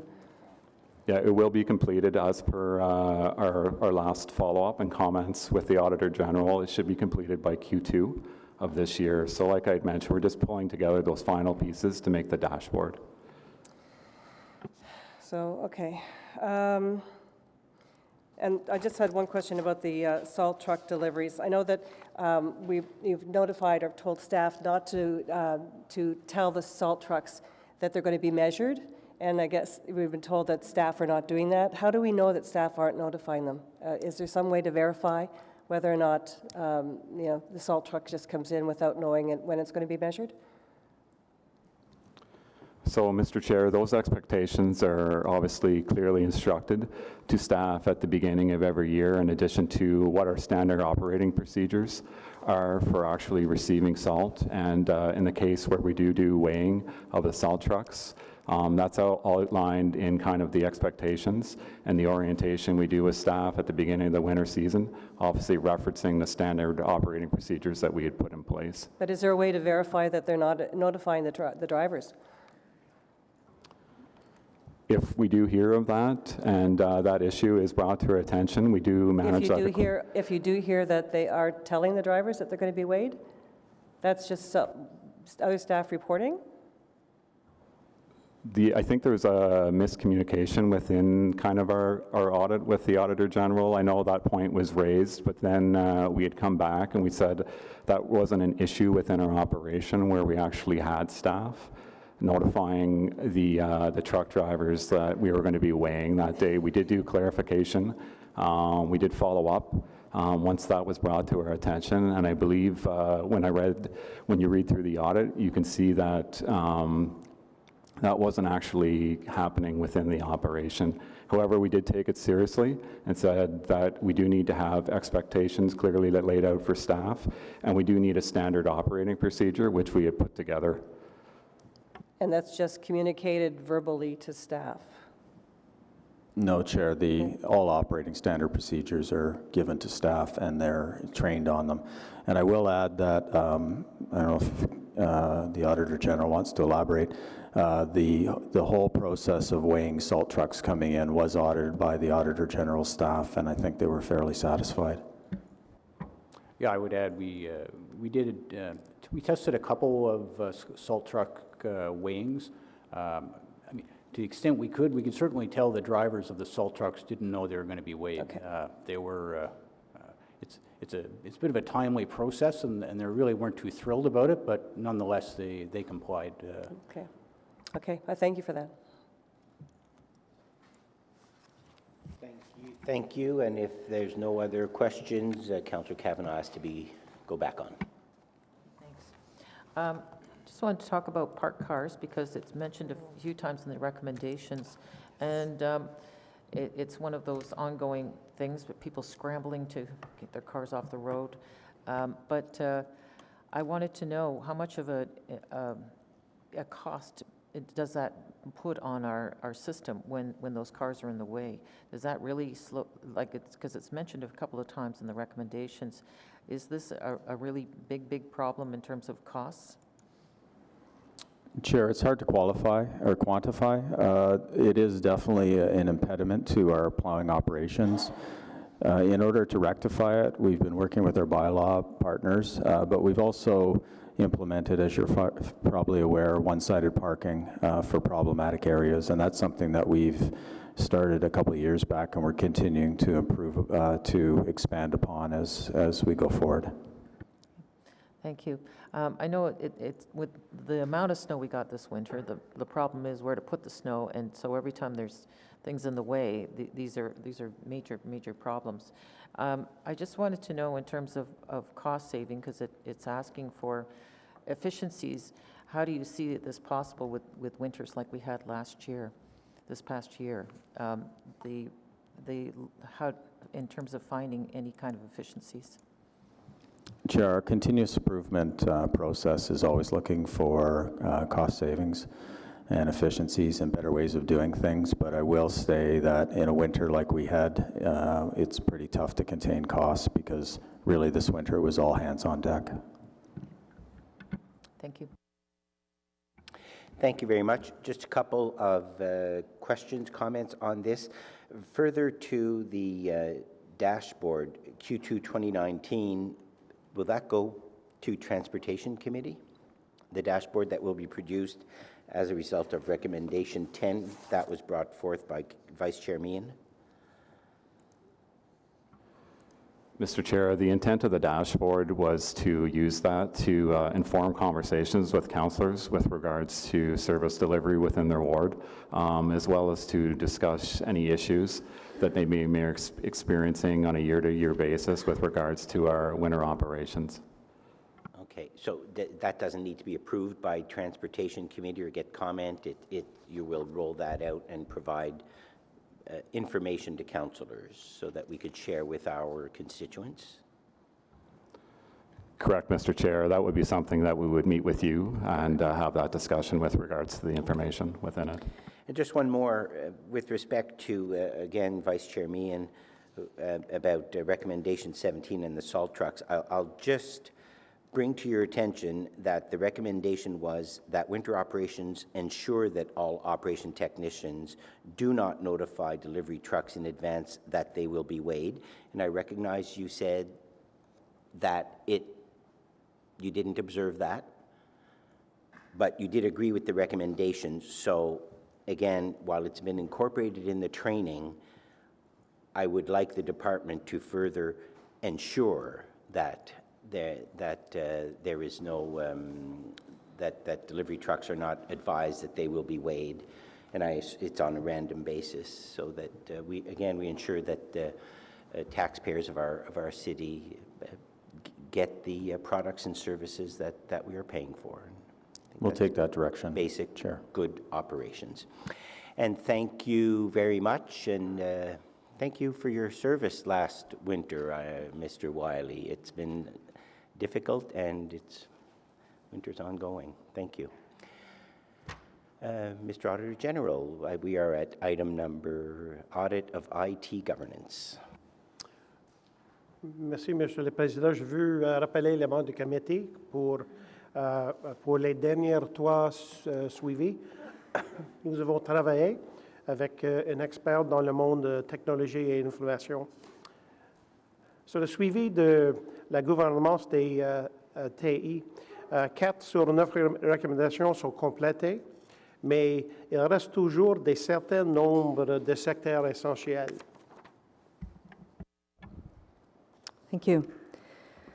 IT governance is a formal framework. It provides structure to organizations to ensure that the IT investments that are made and the operations support the business's objectives.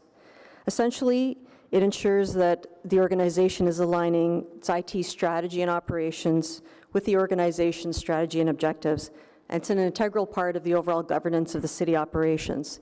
So as you've heard in many times and know, technology touches almost every operation of the city. In the original audit, we examined how the existing practices at the city compared to leading practices and standards. There were findings identified in each of the 5 areas you can see on the slide in terms of IT governance. Committees were operating. They were lacking, though, some key elements to help ensure that they maintain and support effective practices. Measurable objectives were lacking among managers and the CIO's annual performance evaluations, such as successfully implementing projects on time or within budget. We also found at the time of the audit that the extent of turnover at the CIO position had been substantial for a number of years, affecting the important leadership that is fundamental to good IT governance. We also found that there was a lack of established performance indicators that were related to the delivery of ITS's strategic value, as well as the lack of guidance within the ITS risk management policy as to how higher priority IT risks should be communicated upwards.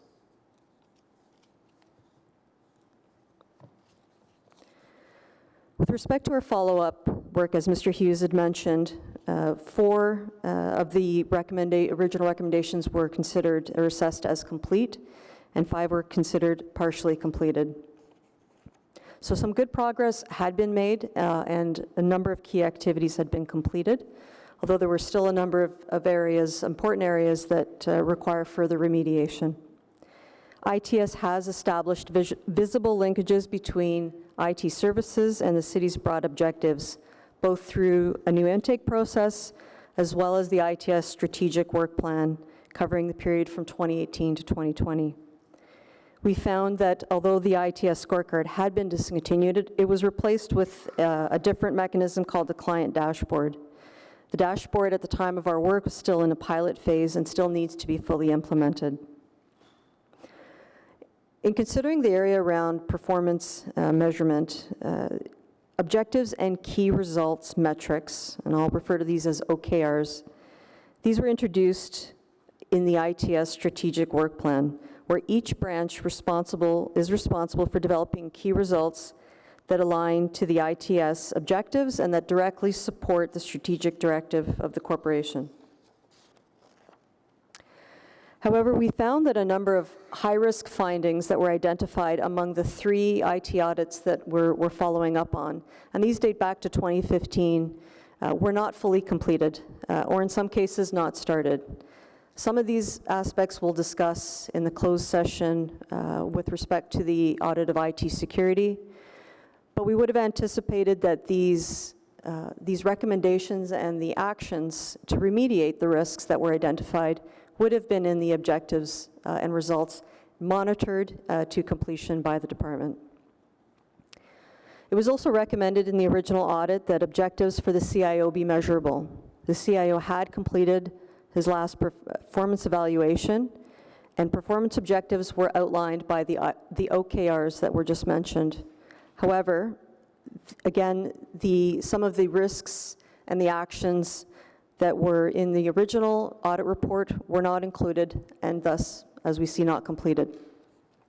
Although the CIO has focused on many key strategic points to further the city's IT organization, it is important that high-risk items requiring remediation be a continued focus.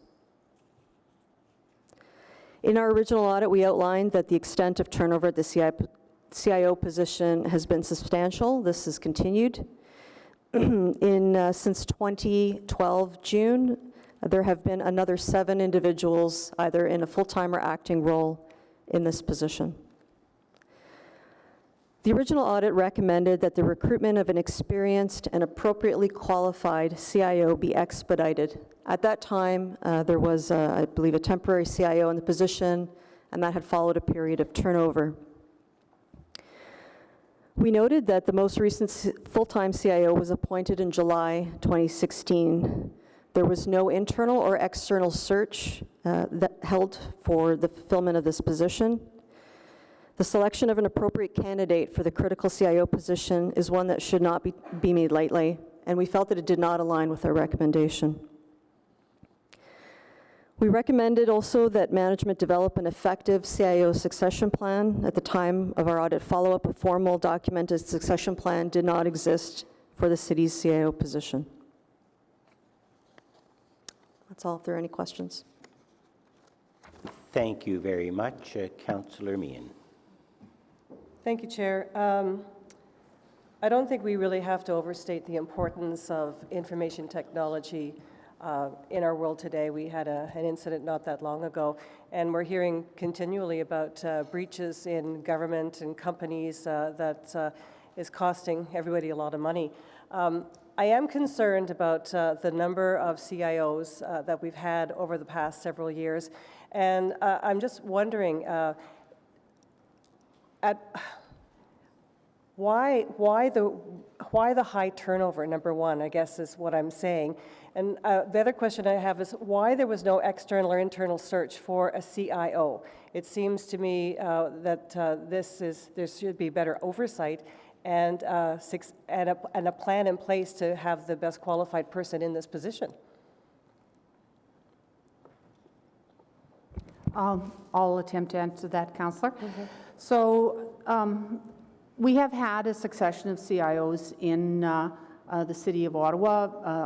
Our prior CIO, prior to Mr. Carlucci taking on the acting assignment, was one of our longest serving. He was here for 26 months. Strong IT leadership skills are a commodity that's sought by many corporations. It's actually fairly rare. We were fortunate to have Mr. Bashir for 26 months, and I can tell you, after doing a worldwide search, the City of Seattle basically poached him from us to become their Chief Technology Officer. And I think we benefited greatly from his employment with the City of Ottawa, and Mr. Carlucci is continuing on with the same work plan, with the same objectives that Mr. Bashir had in place. I can't help that technology is an industry where there's a high turnover in, and especially at the senior leadership level. The City of Ottawa, by comparison, doesn't pay perhaps as well as private sector does, and I'm certain Mr. Bashir is making a heck of a lot more money in Seattle than he was here, so it's hard for us to keep them in place. But what we've done in interim, though, is when Mr. Bashir came in, was he made certain that he had a management team in place that was there in the event that he would leave his position, that management team would be able to continue on, that they wouldn't be rudderless.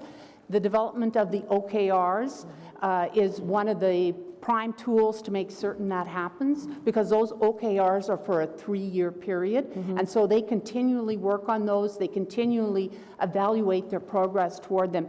So the fact that we've had a lot of turnover, prior to 2016, I can't really speak about that, but since 2016, we've had fair stability there, and we've put in a structure that we think prevents the city from being at risk should we lose a CIO. I thank you for that. And just my follow-up would be that first of all, I want to thank you for your due diligence in filling in this position. But I just want to point out Mr. Carlucci, acting CIO, and Mr. Fulton, I believe, security. Your Manager of Technology Security. Manager of Technology Security. Thank you. We thank you for your work. But will the description of the CIO be reevaluated to further define what appropriately qualified and experienced CIO means? That doesn't seem to be adequately spelled out. So your job description, which identifies the qualifications we're looking for, is at the senior leadership level is more or less a guideline. What you're really looking for is someone who's going to fit into your organization and be able to make effective change. Mr. Bashir was a known entity. He had been working for the city as the Director of Economic Development. The city manager knew him very well, knew his capabilities. He was the right person at that time to make that significant change in IT. So will we change the criteria? I don't think we will, but I will tell you, management reserves the right every time it's hiring at the senior level to make certain that despite what's on the paper, that is the person that is most suitable for the job from a fit perspective. Are we actively looking for the best qualified person now to permanently fill this position? So just a brief update on that. When the decision was made that with my departure that the Corporate Services Department is actually going to be split into 2 and combined with Service Innovation and Performance Development, and there will be a new GM in place, the decision was made by the city manager that only when the new GM is in place will the search for a new CIO begin, because that person needs to be involved in that decision-making process. We are in the process right now of hiring a new GM of the Innovative Client Services Department. That person is expected to be in place most likely in July or August, and at that time, that will be the first thing on their agenda is to commence the searches both for a new CIO and also the city solicitor position. Are we discussing I don't know, the proper amount of authority and compensation to attract the best candidates? We don't really want to continue to have a revolving door. So, given the I guess the circumstances out there right now, it might be in our best interest to try to do something to keep We always look at that as part of when we're trying to attract talent, but I can say that and this speaks to the issue of succession planning in this organization. In 2016, when I inherited the IT department, I can tell you there was a total of 0 employees who would have stepped forward to be the CIO. I can tell you I had my choice of candidates for the acting position. There are a number of internal candidates who are now interested because of the succession planning we've done to make certain that they have the skills to be able to step forward. that would be interested in the position. But yes, Councillor, we always look at the compensation. Unfortunately, we're a public sector. There's limits on what we can do. But yes, if we had an external candidate who had a compensation requirement that was above what we are able to provide, we would, and that was the person we thought was the best fit, we would certainly strive to find a way to accommodate that. Okay. I want to thank you for that. Thank you. Caroline, that's it. Councillor Suggs. Thank you, Mr. Chair. So two issues I want to ask a few questions on this particular IT governance follow-up audit. First, I'll follow on to Councillor Meehan's issue around the role of the CIO. I think as a city, I would like to see us aspire to have someone in that role for more than 26 months. I come from this world in a past life. I understand it's a very unique skill set. The ability to pay is tough in this setting. However, I believe it is a very, very critical role in our city and in this organization.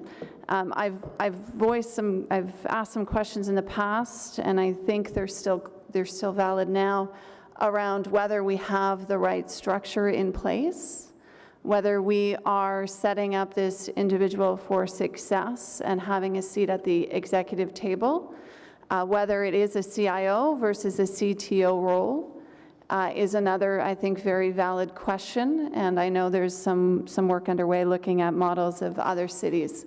But having said that, from a governance perspective, I have some very serious concerns around the seemingly short stay of that position. And I think that we need to be addressing those concerns as we move forward with this plan, whatever it may look like. Addressing some of the other items that were raised as outstanding, I'm curious if staff can circle back or provide comments as to where they're at on the outstanding items. And we've addressed the CIO one, but the others, and whether that's being reflected in the IT roadmap or where that report will come back. Thank you, Chair. With respect to that question, as the CIO, I've taken ownership of these audits. They are very important that we complete them. We've put a lot of work into those particular audits. With regards to the governance, 3 of the ones that are partial relate to the CIO. There's 2 additional ones that are partial. And as part of the rating with the OAG, if you're not 100%, you don't get a complete. You basically get a not complete. We put a lot of work into place with that, and we feel that I've put the right resources into it. When I found out about the audits, I quickly got myself up to speed on all 3 audits. I ensured that they were as part of our work plan after the auditor left in 2018. They were still part of our work plan in 2018. They are part of our work plan in 2019. I have the right resources. They are dedicated to those particular resources. I met with my management team. I told them this is a top priority. If Chris Fulton, as the manager of security, or Bev Givas, the manager of technology solutions, comes here with regards to some of the audit work, we have to make this a top priority because we all agree that we want to get it completed. And the management team as a whole was behind me for that support. So I have a lot of confidence that the 2 remaining items with regards to the risk management moving upwards, we have made those updated documentation in our documentation and will be complete by the end of the year. And will those come to ITSC? Is that reflected in the IT roadmap and will be reported back to committee? We will be presenting our work plan at the next IT subcommittee, and we can have a further discussion if the members and the chair would like about where we are with all of these audits.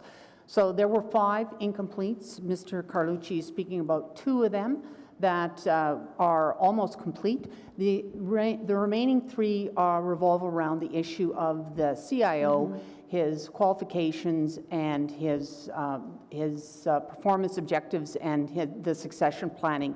And unfortunately, I can't say that we agree with the auditor's conclusions on those. So the city manager, as part of his role, will be looking at just exactly what you said, Councillor Sudds, around what is the appropriate structure to have in place, and do we want to consider a CTO versus a CIO, and all of those, whether it's at the senior leadership table, et cetera. Okay. Thank you.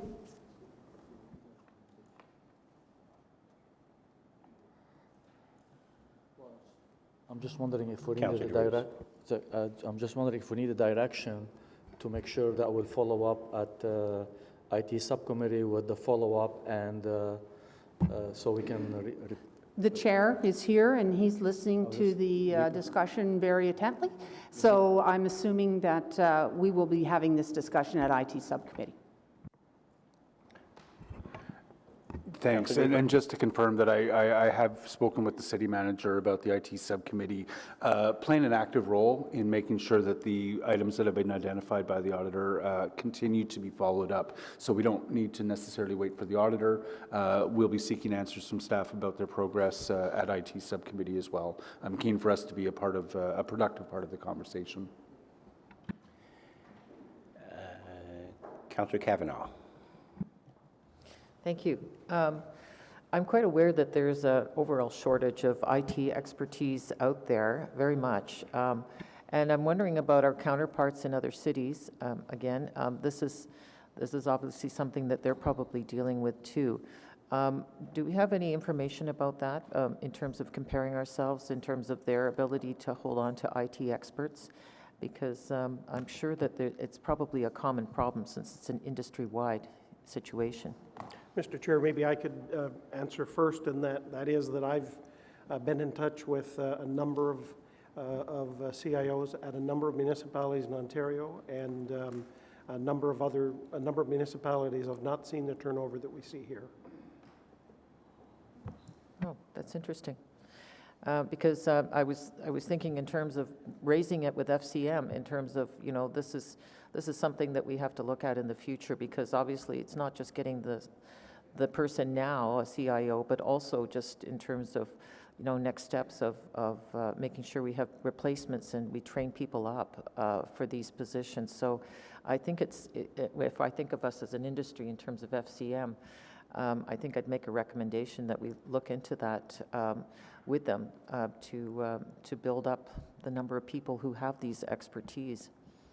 Mr. Chair, the General Manager is absolutely correct. There is a shortage, but the point that I'm making is other municipalities have not seen the same turnover. Okay, that's what makes it so striking here, and that's why we raise it.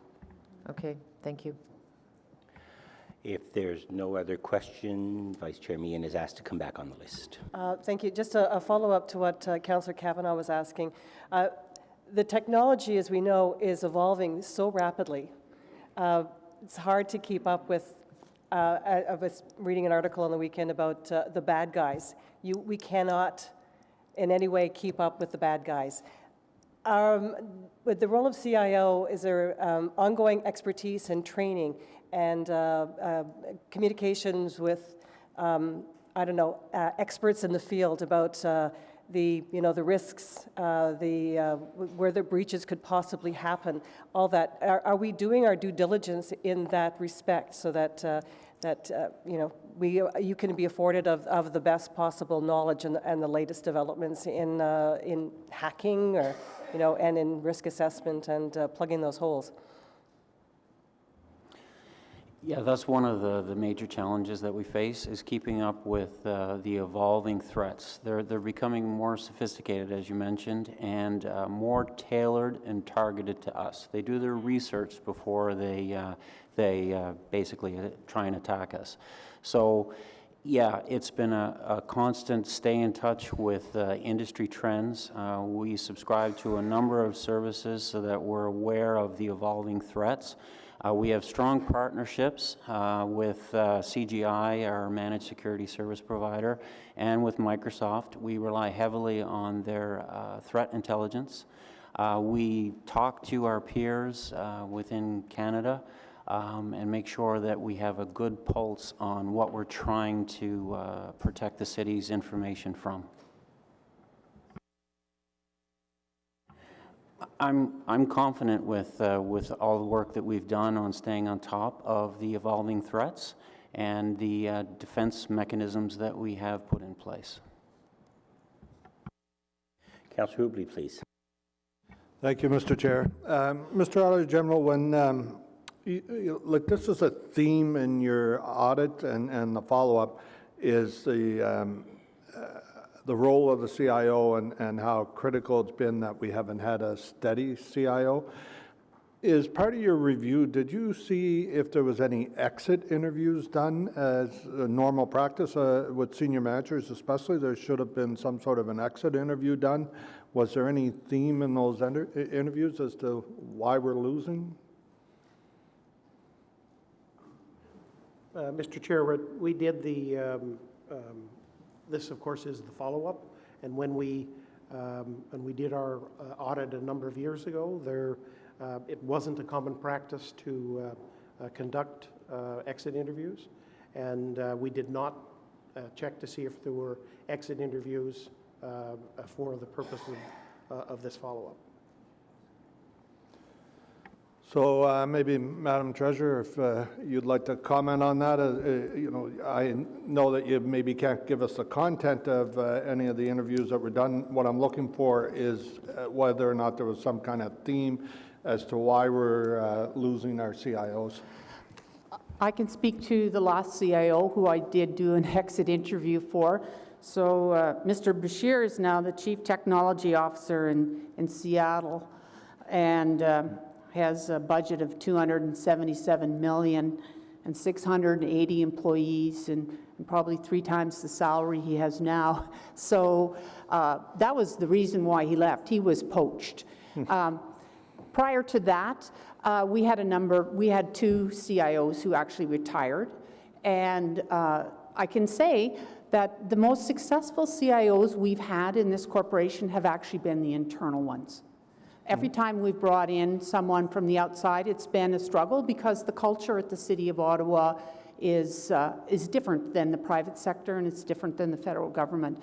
But I did not conduct interviews with the previous CIOs when they left, but I'm aware that in some cases it was just simply they were planning on retiring, but in some cases it was just because they were not the right fit. Okay, thank you very much. Councillor Leeper, please.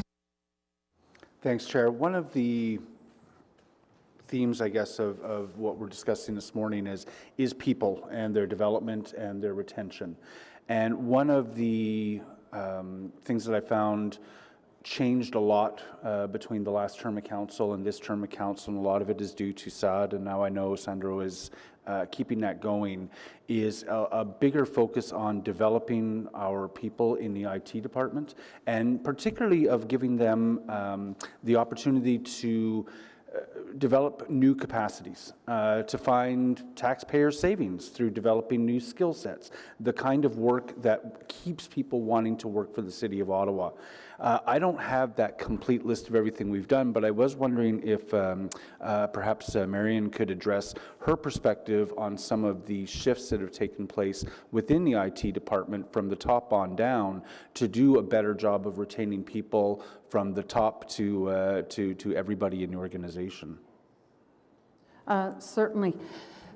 So one of the big initiatives that SAD did put in there was to develop his own people. Well, we have very limited money in the City of Ottawa to ensure training, but IT is an area that needs constant training because that is changing so rapidly.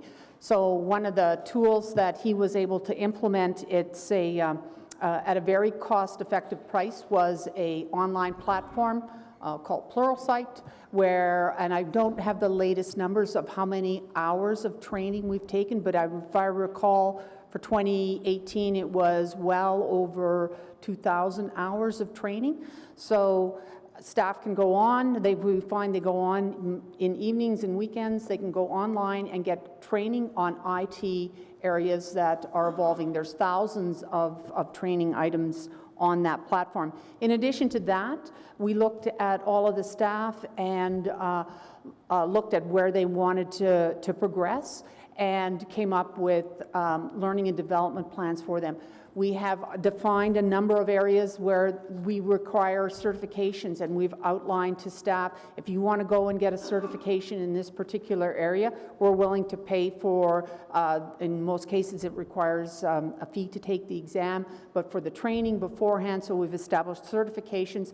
We've also, and one of the most, I think, beneficial things that Mr. Bashir was able to do and we're continuing with is we have connections with major technology companies in the rest of Canada and the United States, and we've been able to bring our employees to those areas. For example, I believe it was Microsoft, we were able to bring 2 employees, 2 of our management team, and they were able to basically shadow some of the executives in that high-tech company for a week to learn how they're doing things. So it's not only is it course learning, but it's online learning, it's shadowing, it's understanding where our employees want to be. And I think as a result, they've actually been able to, people see their progress in this corporation and are willing to stay longer because they know they're going to continually be upgraded as we move forward. I think we have some of our employees who have had the opportunity to learn new skills on working with some of our biggest vendors, and who even have the opportunity now to talk to other municipalities about some of the work that they've been doing, and to try to lead the way or to talk to other municipalities about the cost savings that they've been able to find. We don't rely in a situation where staff have learned to do it themselves as much on consulting dollars, which are very expensive. People are learning how to do it with taxpayer savings and a more compelling workplace. That's absolutely correct, Councillor. We were able to, in 2017, we came forward with a report that basically reduced our consulting budget and transferred those dollars into compensation at basically you'd cut 100% of your consulting and you only need a third of it for staff, because that's basically what consultants cost versus a staff person. But in addition to that, I can say we are seen as leaders in a lot of areas around that. A prime example of that is when we upgraded from our SAP platform last year. We did that completely with our own resources. That's almost unheard of in the industry. And we did it because staff were able to have the appropriate training beforehand. We only used the consultants basically to come up with an overall plan and guide us, but it was staff who did the work, and that is something that I think the City of Ottawa should be pretty proud of, because it basically saved us hundreds of thousands of dollars. And that's difficult to write into a job description for the CIO. Very much so. Thank you.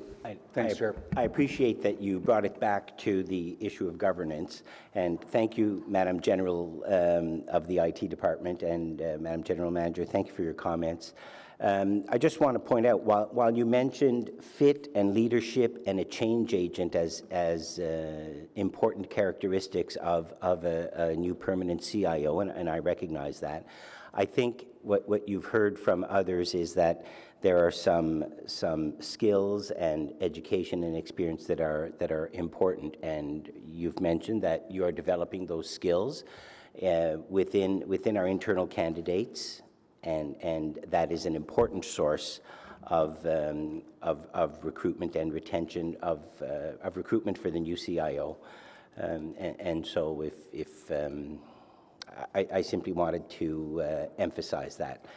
Mr. AG, did you want to Mr. Chair, I'm just going to say that I think it's excellent that that the penny has dropped and that a change has come about. The 2 individuals that were brought in to do the original audits and to do the follow-up audits were struck by the lack of certifications in some areas, and I think it's excellent that IT has changed their approach and is has begun to encourage certifications, because that's one area where they were certainly lacking, and maybe that contributed to some of the turnover. That's not for me to say or to deny, but I think this will certainly all contribute to a better atmosphere moving forward. And I appreciate that, and I recognize in your assessment it is an incomplete recommendation, and you've used the word certification. There is independent certification, and I'm sure our senior leadership management team has made note of that, and that there will be further discussion on this. And that is, if there's no other questions, on to you, Mr. Auditor General, with the audit of IT risk. Thank you. So as we just spent the last little while talking about, technology is critically important, and it's an integral part of the operations of the city. And with that technology comes risk. And we find, and this is with any organization, including municipalities, that there's an inherent risk relating to IT in virtually every activity and function at the city. Based on our audit in 2015, our assessment indicated a low level of maturity in most city departments for IT risk management. We found this to be mainly due to governance and leadership issues such as high CIO turnover, as well as the authority, the scope, and the span of the CIO across the organization. At the time of our audit, the city had not developed a standalone IT risk management framework with governance, including clear responsibilities and accountabilities for city management that would be capable to support a mature risk culture. In our original audit as well, we found that the city did not have a full inventory of the IT universe across the city in order to identify IT risks. As well, there was no complete risk register that was developed with input from trained and qualified IT professionals. This is a significant risk, as there were and still are several departmental IT groups which operate fully or in part independently from ITS. In addition to these independent IT groups, there were a number of examples at that time where business lines had acquired third-party applications or leveraged cloud-based solutions for their business without ITS's involvement. The risk to the city, to the extent these applications or solutions would access city computers, use city networks, or otherwise connect to the city infrastructure, presents significant risk if unmonitored, unchecked, or unknown. Without a complete, documented, and comprehensive inventory of all IT components and applications that rely on the city's IT infrastructure, it is not possible to build a risk register that identifies all these risks and would identify potential requirements for corrective action.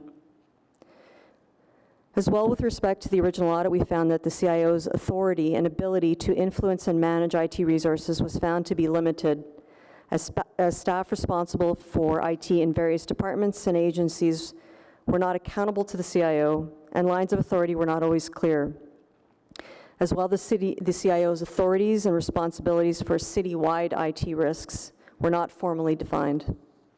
And finally, with respect to training and skill sets, it was found that in some areas, people with little or no technical training were being tasked with the identification of risks or related mitigation strategies. The assessment that we conducted in our follow-up work found that of the 8 recommendations, our assessment concluded that 8 of these recommendations were partially complete, and there was one that we were unable to assess. We found that policies for governance had been aligned with the goals of the city's enterprise risk management framework, but the annual risk validation process, which is a key process in the IT risk management framework, was still being developed at the time of the audit. It had originally been expected to be complete at the end of 2016. In the updates shown in our report, it was then updated to be completed at the end of 2018, but remains incomplete.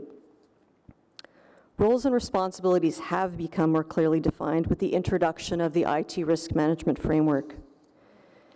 However, we've noted that the city's current IT risk policies and processes have inconsistencies with respect to approval requirements when there are exemptions or exceptions to standard procedures. And what this means is that in a risk management framework, when there are solutions, applications, or changes that go outside the standards, these are considered exceptions, where they identify risks that are potentially higher to the city.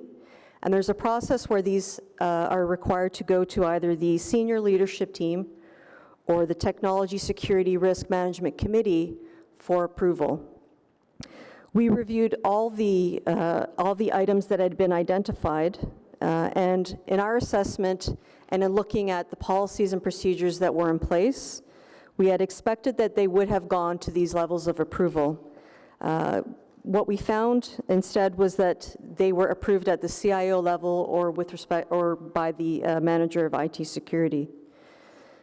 In our report, we suggest that the potential issues with this process, that it needs to be revisited and ensure that there's clarity and consistency across the different policies.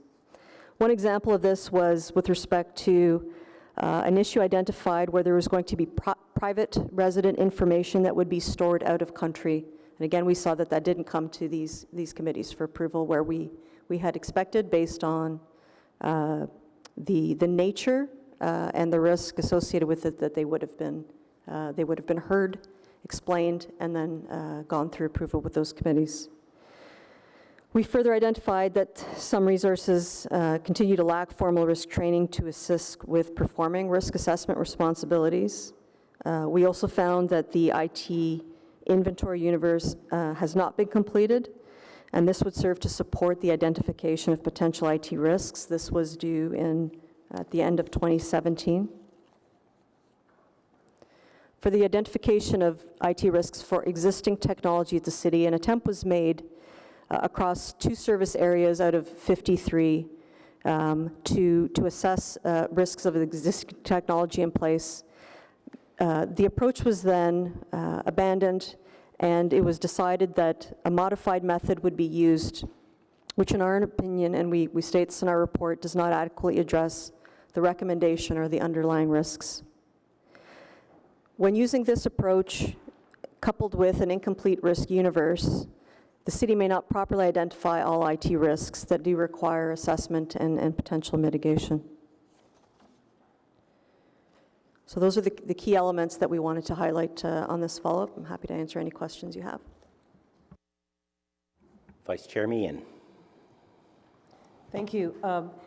Given the discussion we had previous to this presentation by the Audit Committee, we talked about training, and I came away from that discussion feeling that we had been doing a good job training and ensuring that our staff are up on the latest ways of mitigating risk. But I'm just wondering, I'm a little disturbed by these findings from the Auditor General's report, is that the training is not there, the knowledge is not there. So I would like to find out exactly when you expect that the staff will have the proper training to do this job, to mitigate the risk to the city.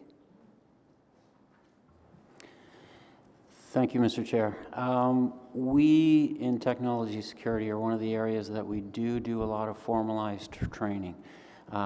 Every single person within my branch has technical certifications in security field and in risk.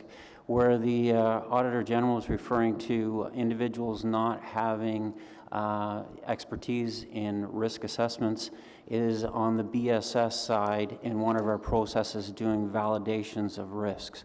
We've since recognized that as an inconsistency. Have you done something about it? Is it being worked on? Yes, that we're addressing. So those BSSs, risk, they call themselves risk practitioners, don't do any identifications of risk. All risk, technical and technical security risk, is being assessed by a member of my team that has the proper training.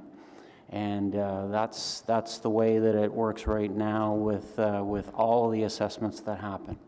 And just asking, Mary, is the senior leadership team following up on this?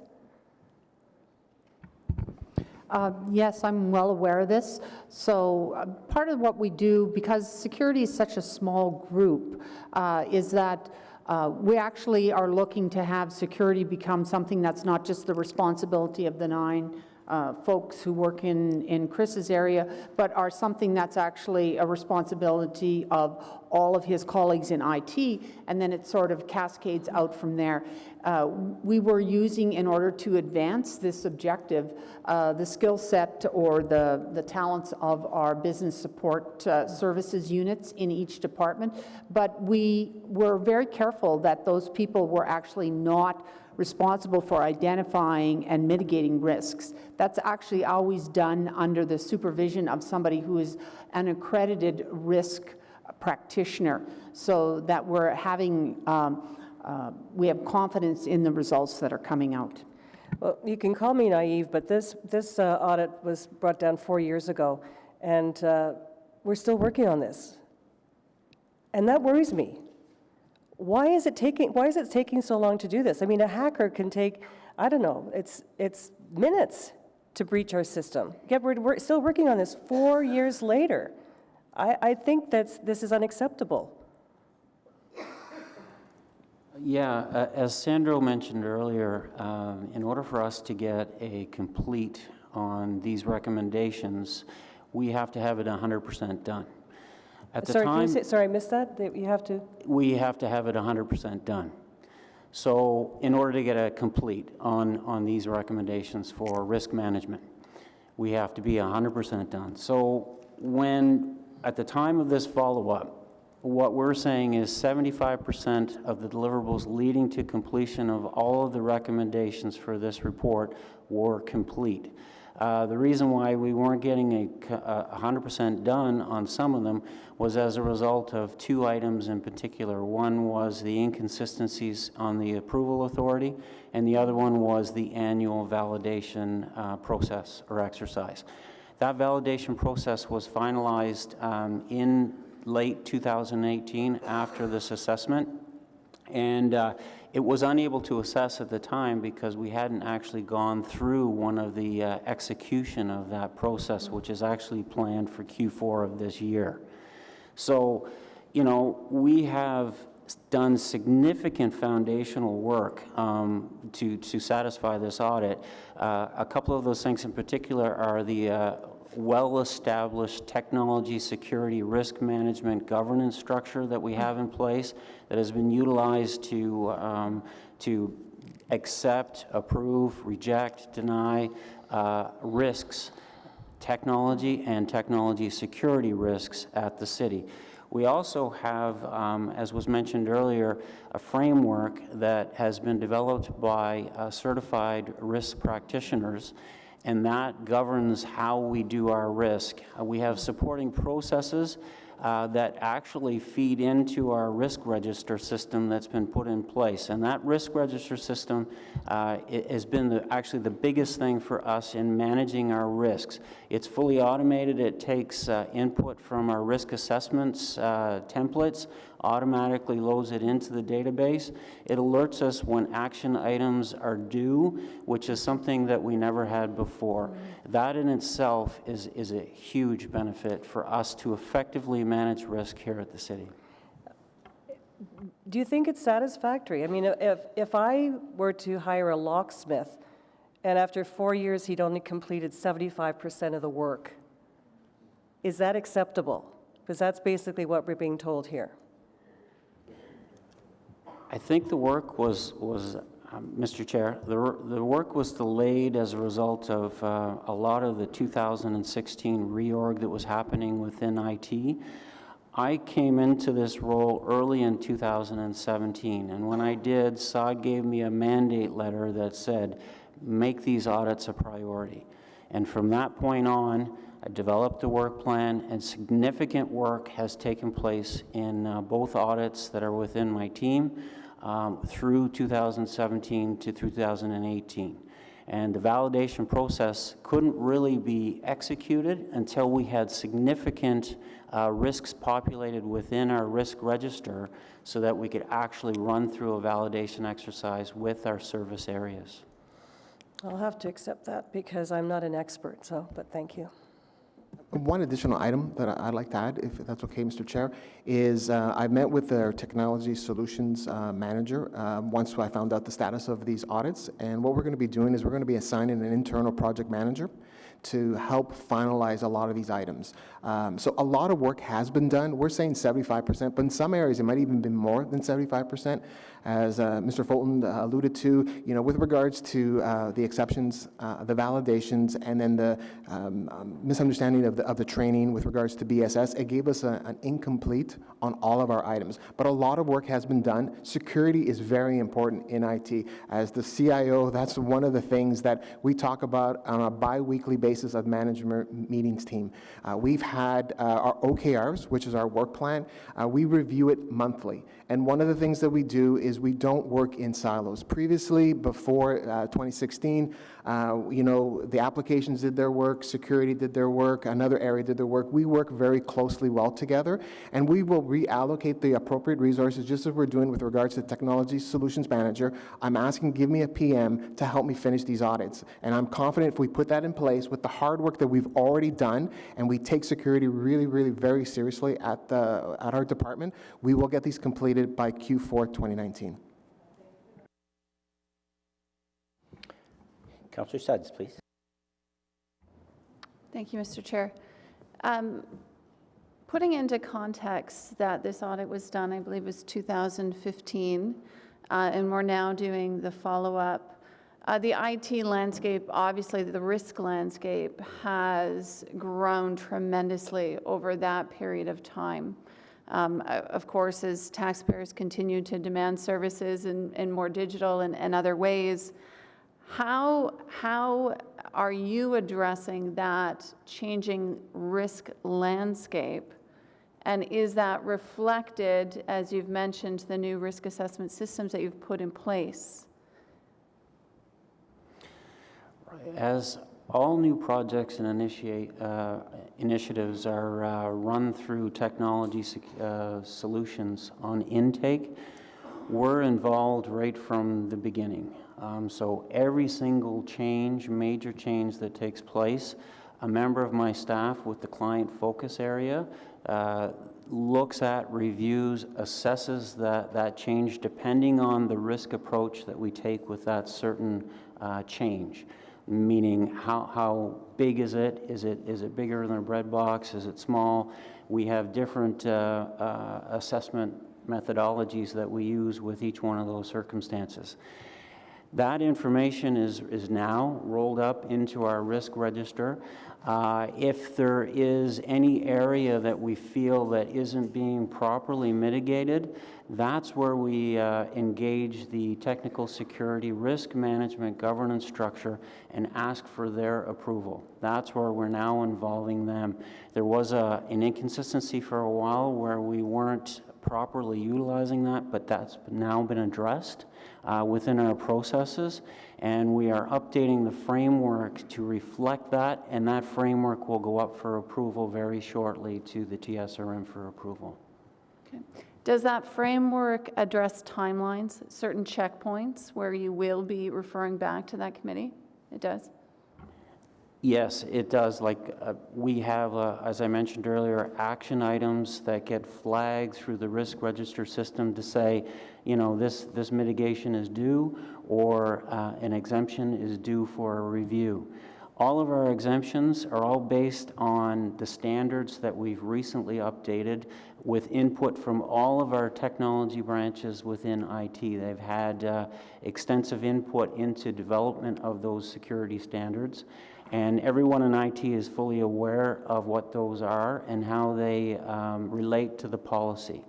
And that information, as I mentioned earlier, is rolled up in a dashboard form, and it will be presented to TSRM. We're now modifying our quorum for that engagement of that governance structure to meet on a quarterly basis to look at that risk profile now that we've been able to amass data within our risk register. One other, maybe more point of clarification, because I think I missed. You were referring to the risk validation process and then further the evaluation process. And a comment that in the past there was a gap there in that some of that, the validation, or excuse me, a validation process was stopping at the CIO. So not getting the level of attention that it necessarily needed. So what is the measure that's been put in place now? Right, so we have adjusted our processes to have what's called an approval criteria. And it's based on, at what level can I approve a risk, and what level the CIO can approve a risk, and then what goes to TSRM, and then eventually SLT. So that's the hierarchy, and we took quite a bit of an effort to properly define that within our exemption process. That is now just been incorporated into our risk management framework, and like I mentioned earlier, that will be going to approval for TSRM to approve it. We've been operating ever since the gap was identified by the auditor. We modified our processes to now include the TSRM with all major high-risk approvals. We've actually got those documented now within our risk register, and we can see where the TSRM has approved most of the major ones that are in place within our register. Who has visibility to the risk register? We will provide, like I mentioned, dashboard reports to TSRM on a quarterly basis, and we can certainly provide that rolled up information to IT subcommittee. Okay, that'd be terrific. I think, as this discussion evolves, the need to ensure, first of all, accountability, but second of all, transparency to those risks, which we all bear, I think is incredibly important. So I'll certainly watch for that at ITSC. Thank you. Councillor El-Shantiri, please. Thank you, Mr. Chair, and that was a good question from my colleague. The question we heard time and time again, neither level of government invests enough in managing security. I mean, we heard from some of the colleagues, the hacker can always be one step ahead. Is it because it's lack of investment? Like, all what we're talking here is about managing risk, but not stopping. So is it fair to say we're not investing enough? Neither any level of government in Canada actually spend enough on that. I'm just trying to shed some light on a real story. Thank you, Chair. We invest in technology security solutions. We look at world-class solutions that are put in place. Our budget has actually increased from 2017 to 2019. We put a bigger emphasis on that. For us, that is money well spent. We do look at, as I mentioned, the best in breed. We've put in significant improvements in having those solutions available for us that can help us with regards to some of these risks that are out there. And just to add to that, we do employ industry best solutions in a number of our defense layers. So we have what's called depth in defense. Many layers, if one layer doesn't catch it, the other layer will pick it up. And like I mentioned, we have a lot of, they're all industry best solutions in a number of areas. We don't like to discuss in a public forum what those particular defense mechanisms are, but we do have a lot of industry best practices ones. I understand where you're going with this, but my question is, if other level who you depend on for their filter, for their assistant, they're not making enough investment in that field. So that means you're going to be short on your end as well. That's what I'm trying to connect it, because we hear time and time again, Canada is one of the lowest spending country when it comes to cybersecurity.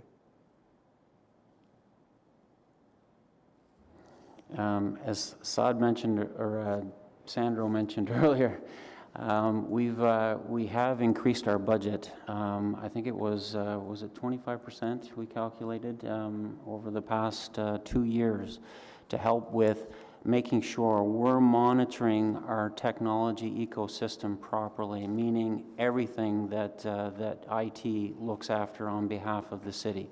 So we have strong partnerships with CGI, as mentioned earlier, and Microsoft. Now with the Office 365 program, where we're taking advantage of a number of very key security components from that whole contract that we've taken on with Microsoft. And one other one that I should mention that's very, very important, with the recent wire transfer fraud that was presented not too long ago, our branch was commended for our incident response plans, and we also have, as a part of that, implemented a cybersecurity awareness training program corporate-wide. And I just checked the numbers yesterday. We have 3,500 employees that have taken that training and made themselves aware of our policies and standards. And it is mandatory. We will get to full completion, and we're planning on having all staff have that training completed by the end of July. Okay, good. Thank you. Thank you, Mr. Chair. Councillor Kavanagh. Thank you. Under recommendation number 4, it talks about, you know, working with the different departments, and there's obviously big differences in each department. Is it possible, and maybe it's already in effect, or hopefully it is having department by department having lieutenants in each department, where you have an IT person who is the go-to person in each department, so that you can all meet together and talk because of the differences, because there is vast differences in each department, and as it's been pointed out, and sometimes it's different IT systems as well. Personally, I think it'd be an opportunity for succession planning if these people were developed, if we had people that were in departments. I should have said this earlier under the IT governance one, but I think there's opportunities here to work on equity issues as well, in terms of training up people. If we have people in these departments, perhaps we can, have them groomed up for bigger positions. But I see an opportunity there. Is that being done in terms of like having meetings with all the departments on IT issues specifically? That's a good question. We have reps that focus on all the different client groups and service areas throughout the city. Technology Solutions Intake has a rep that deals with the key stakeholders within each one of those areas. We, like I mentioned earlier, that corporate-wide training program, that is corporate-wide, not just IT as well. So we maintain a strong relationship with all those different service areas, and that was a challenge for us to go out and then gather the risk information from those areas and incorporate it into our risk register. But the staff is not right in the department. They're your staff just overlooking? Councillor, if I could add something with respect to the training. One of the things that Mr. Bashir was very conscious of the fact is we do have what we refer to as federated partners, the major IT groups in the other departments that operate their own systems that are just their own systems. He wanted those people to be as up-to-date as our IT people. So our Pluralsight, our online training platform, he bought licenses so that all of those members in the federated partners could also participate in online training to keep their skills up-to-date. So there is an understanding that the role that IT plays is also has to influence what our federated partners do as they set the standards. But we want to make certain that they're up to speed and have the skill sets and know what's going on in IT on a regular basis. That's very helpful, but I'm wondering if it's necessary to even actually have an employee who's from your department regularly working inside these departments, not just overseeing, but actually going in there to work on the culture changes. And it is an opportunity, and training is really important, and that we keep training them up. But if we're talking about the succession planning and building up not just for the CIO, but just in terms of generally. I hope that we'll take that as an opportunity. Thank you, Councillor, and not seeing any other questions, just to pick up on, I apologize. Go ahead. Just one brief one. You mentioned the wire fraud, and I guess this question goes to our solicitor. Do we know how much money, or can you say how much money has been recovered from that incident earlier, from last year? Is that subject of this, Well, they just Mr. Solicitor? Mr. Chair, I'll just say no money has been recovered. We are still working with the victim services in the United States over that particular matter, and I will undertake to provide this committee with an update as soon as I have one. Okay, thank you. Thank you. Picking up on what Councillor Kavanagh said, and I'd just like to understand a little bit better from IT and from the Auditor General, the governance of risk and how, and the importance of having the IT service department as the overseer with respect to evaluating and mitigating risk versus decentralized policies that reside within departments. And how does that impact future risk? And I'd just like a comment first from the Auditor General with respect to the work that you've done on IT risk management in terms of a centralized, focused IT service department versus a decentralized, and the business service, the BSS departments within each segment of city ops. There are certainly issues that we will talk about in camera, specifically. But we have talked about a central authority with responsibility for overall IT issues.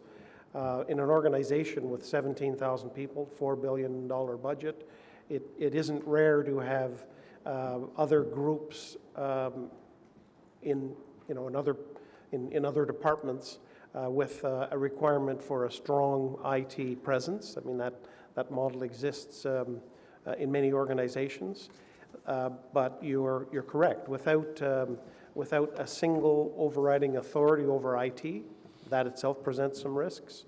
And when there are problems in the identification of risk and the management of those risks, as we identified in this particular initial audit report and in the follow-up, it makes it much more complicated when you have federated partners, I think is the term that IT uses, where you have limited control over what they can do. So there's no doubt it does increase risk, but certainly the first piece in our mind is to identify a single overriding source for IT issues. Thank you. Mr. Fulton, did you want to comment? Yes, thank you, Mr. Chair. We have developed the IT risk management framework, which states that technology and technology security risk is owned by the CIO for all of the city. So it is that central authority. We have been working with what we do call our technology partners to ensure that they are following the same practices we are within IT.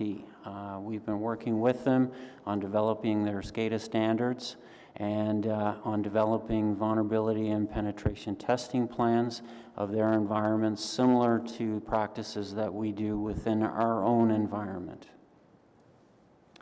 And thank you for that. But and I acknowledge it. But in reading the report, Mr. Fulton and Mr. Carlucci, I'm not convinced that the ITS department has a good handle on all the risks within all the departments. I think I'm not. The incomplete recommendations indicate that, and I think as you choose to mitigate or to accept risks or to find the resources to reduce the risks or to eliminate the risks as much as possible, you need to have a good inventory of those risks. And that is what has not been completed, or there's no evidence. And you have said, Mr. Fulton, that unless you get 100%, we have an incomplete. It's not like we're at 95% or just on the cusp. There is not all the recommendations are technical. Many are cultural change, leadership change. Not that there's not leadership here. I acknowledge that we've talked about the CIO turnover, but the vision and the leadership to mitigate those risks. And I hope that that is the message that you are receiving here. For example, you referred to penetration testing, and in reading the report, in the original report, how that is done and how efficient that is, and who you've employed to do that penetration testing is not clear, not to me, and I don't know if it is clear to other members of this committee, so that you can properly evaluate and mitigate or accept those risks. And so I'd like to see change on that. And I guess my question is now to the Auditor General, the 0 of 8 on the recommendations.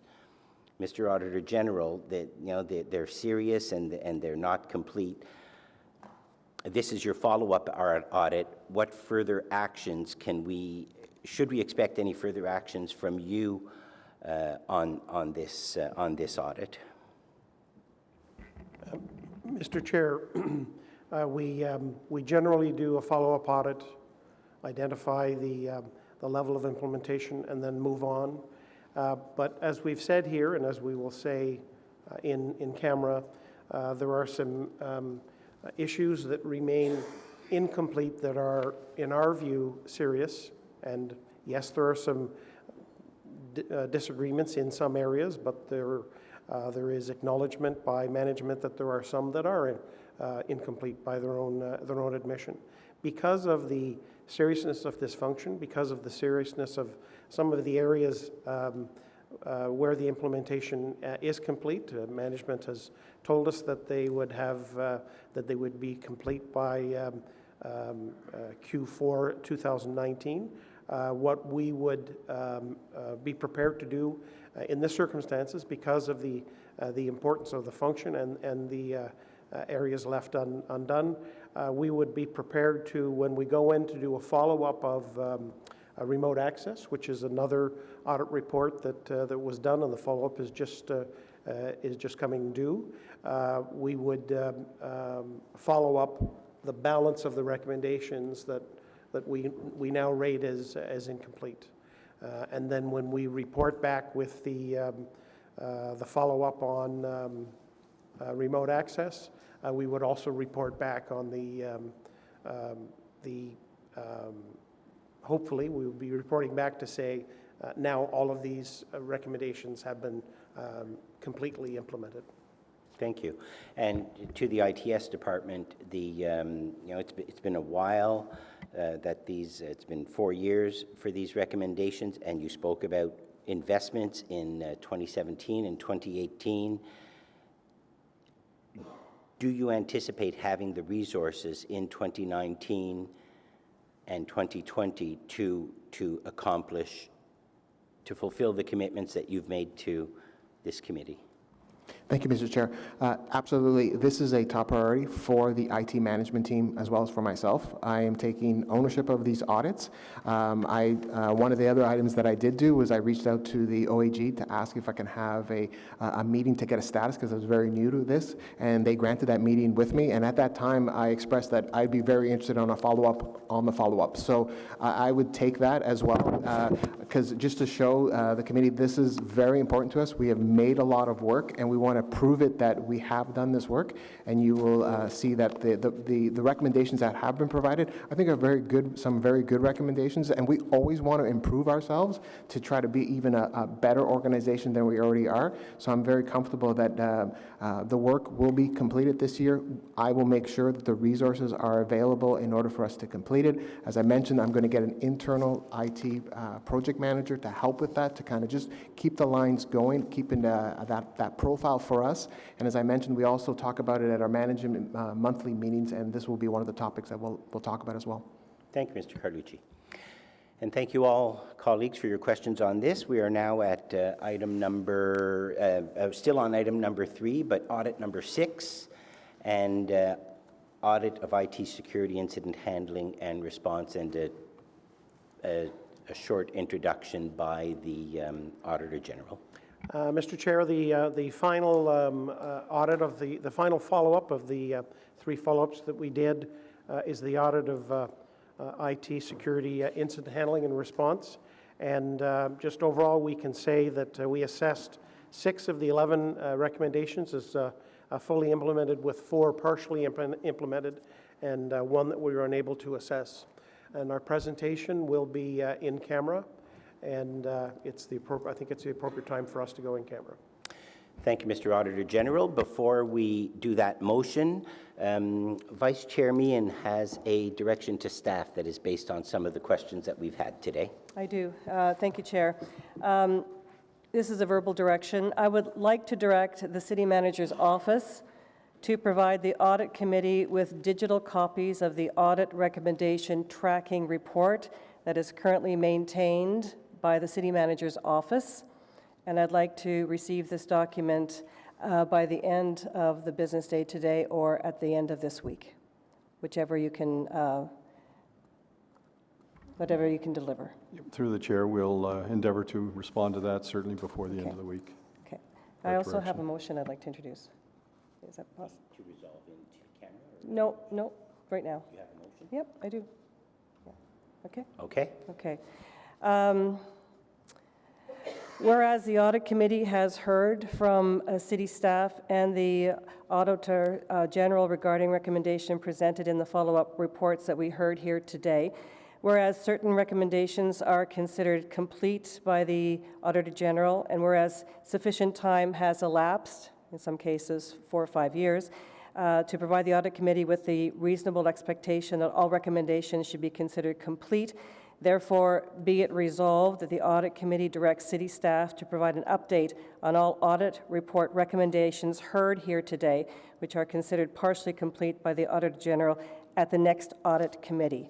So what the intent of this is to get an update on the work that has been going to be taking place on these recommendations before the next meeting.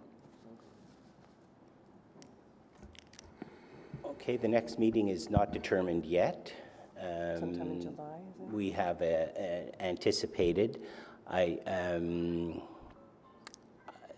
don't know if that is, so I had not seen this motion, No, Vice Chair.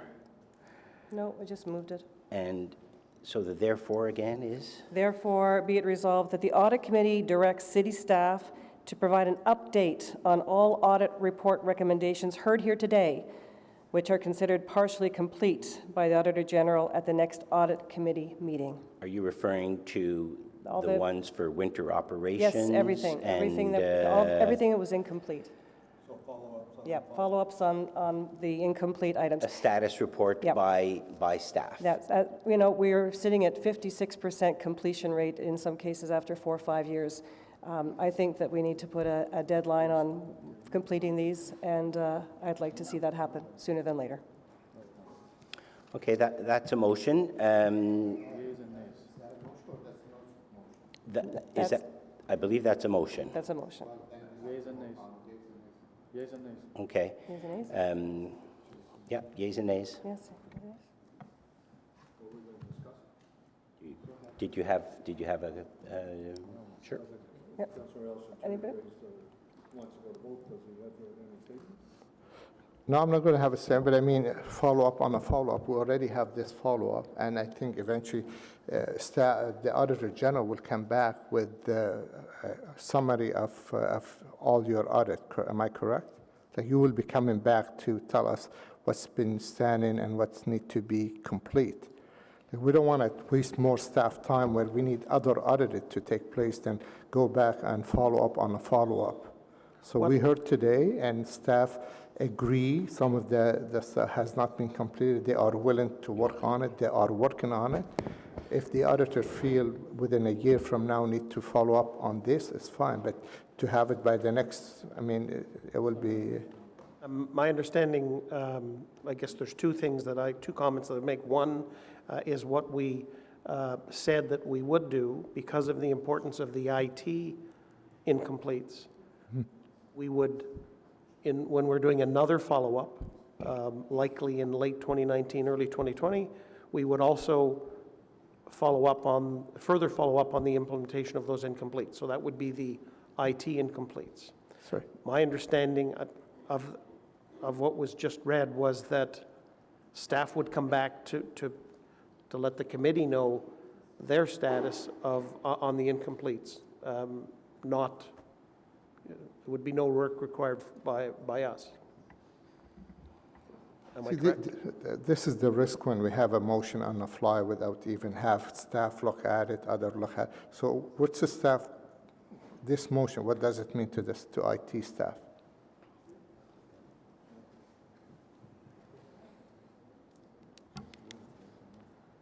All of the audit deliverables that are outstanding are still a part of our OKR, which is our objective and key results. That's a part of our work plan. We can present those to the IT subcommittee, the status on the completion of those. So that can be accomplished through that mechanism if need be. We will definitely welcome the opportunity to go through a second follow-up to prove that to this committee and IT subcommittee that we will get full completion by the end of this year. By the end of this year, not by the next meeting. Okay. A progress report on those recommendations, not just IT, but Just, all of the okay. Councillor Elshine, Councillor Hubley, you wanted to comment. Thank you, Mr. Chair. I agree with Councillor El-Shantiri. This may be a bit, especially if you're talking about all the different audit follow-ups today, to be asking for that before the next meeting. What I'd like to suggest, maybe as an amendment to your motion, Councillor, is you've given direction to Mr. Box to get back to you with the list of incomplete recommendations. How about we take that and maybe at the next audit meeting decide if we want to create a new report that's called incomplete recommendations or something like that, and just park this request for now till you get that information? Would that be a friendly suggestion? Well, I like that, but at the same time, many of these recommendations are 4 or 5 years past due. I think it's just incumbent on us to keep on top of this and figure out, we've heard a lot of promises here today. I think that 6 audits, going to 6 departments to get an update on the progress they're making on the promises that they made today to complete the tasks or the recommendations isn't asking a lot. It's whether the follow-up, if I just wrap that up, what you're explaining there is the follow-up on the recommendations of the follow-ups. In the case of the IT stuff, that would really flow. I just saw him come back in the room here, the chair of the IT committee. Wouldn't they be the ones to be doing the follow-up on what's the remaining work? Because it's going to be part of their work plan. It shouldn't be part of the audit committee's work plan. We've shown the recommendations. The AG provides the recommendations and observations of what he finds. It's then up to the departments and the various oversight committees to follow up past the follow-ups. Is that a fair assessment? This is not a valuable tool then? I think this is not... Okay. I'm suggesting we defer until we get to the We'll put it to a vote in a minute, and I just have a few comments. The Vice Chair had directed the Deputy City Manager or the City Manager's office to provide a listing of all outstanding audits from from time immemorial, and he has committed to endeavor to get that to us by the end of the week, I believe were his words, number one. Number two, the Auditor General has said that he will be doing a follow-up on especially the IT risk management, given that there are 8 incomplete recommendations, and I appreciate that, and we will get that. I didn't write down when we would get that. Well, first of all, we're just talking about the 3 IT follow-ups, and we would do it with another follow-up. Remote access. Remote access, and if staff indicates that they would have all of the outstanding items complete by the end of 2019, then we wouldn't start that work until the end of 2019. So. Okay. And so on that basis, I will not be supporting the motion by the Vice Chair. Yeas and nays, please.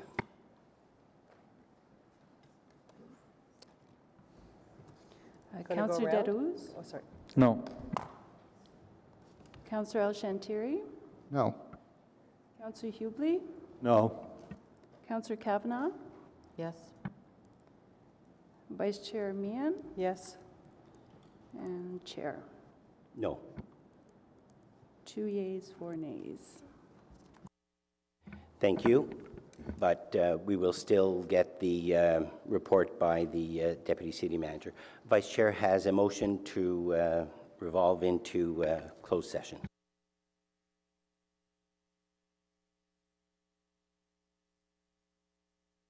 Sorry. That in accordance with the Procedure Bylaw 2019-8, the Audit Committee revolve in camera pursuant to subsection 13(1)A, the security of the property of the city, based upon the rationale set out in the legal implications section of the report titled Office of the Auditor General, Report on Audit Follow-ups, and Detailed Audit Follow-ups Report, in order to receive from the Auditor General the follow-up to the 2015 Audit of Information Technology Security Incident Handling and Response. Is that carried? Carried. Thank you. Back in 5 minutes.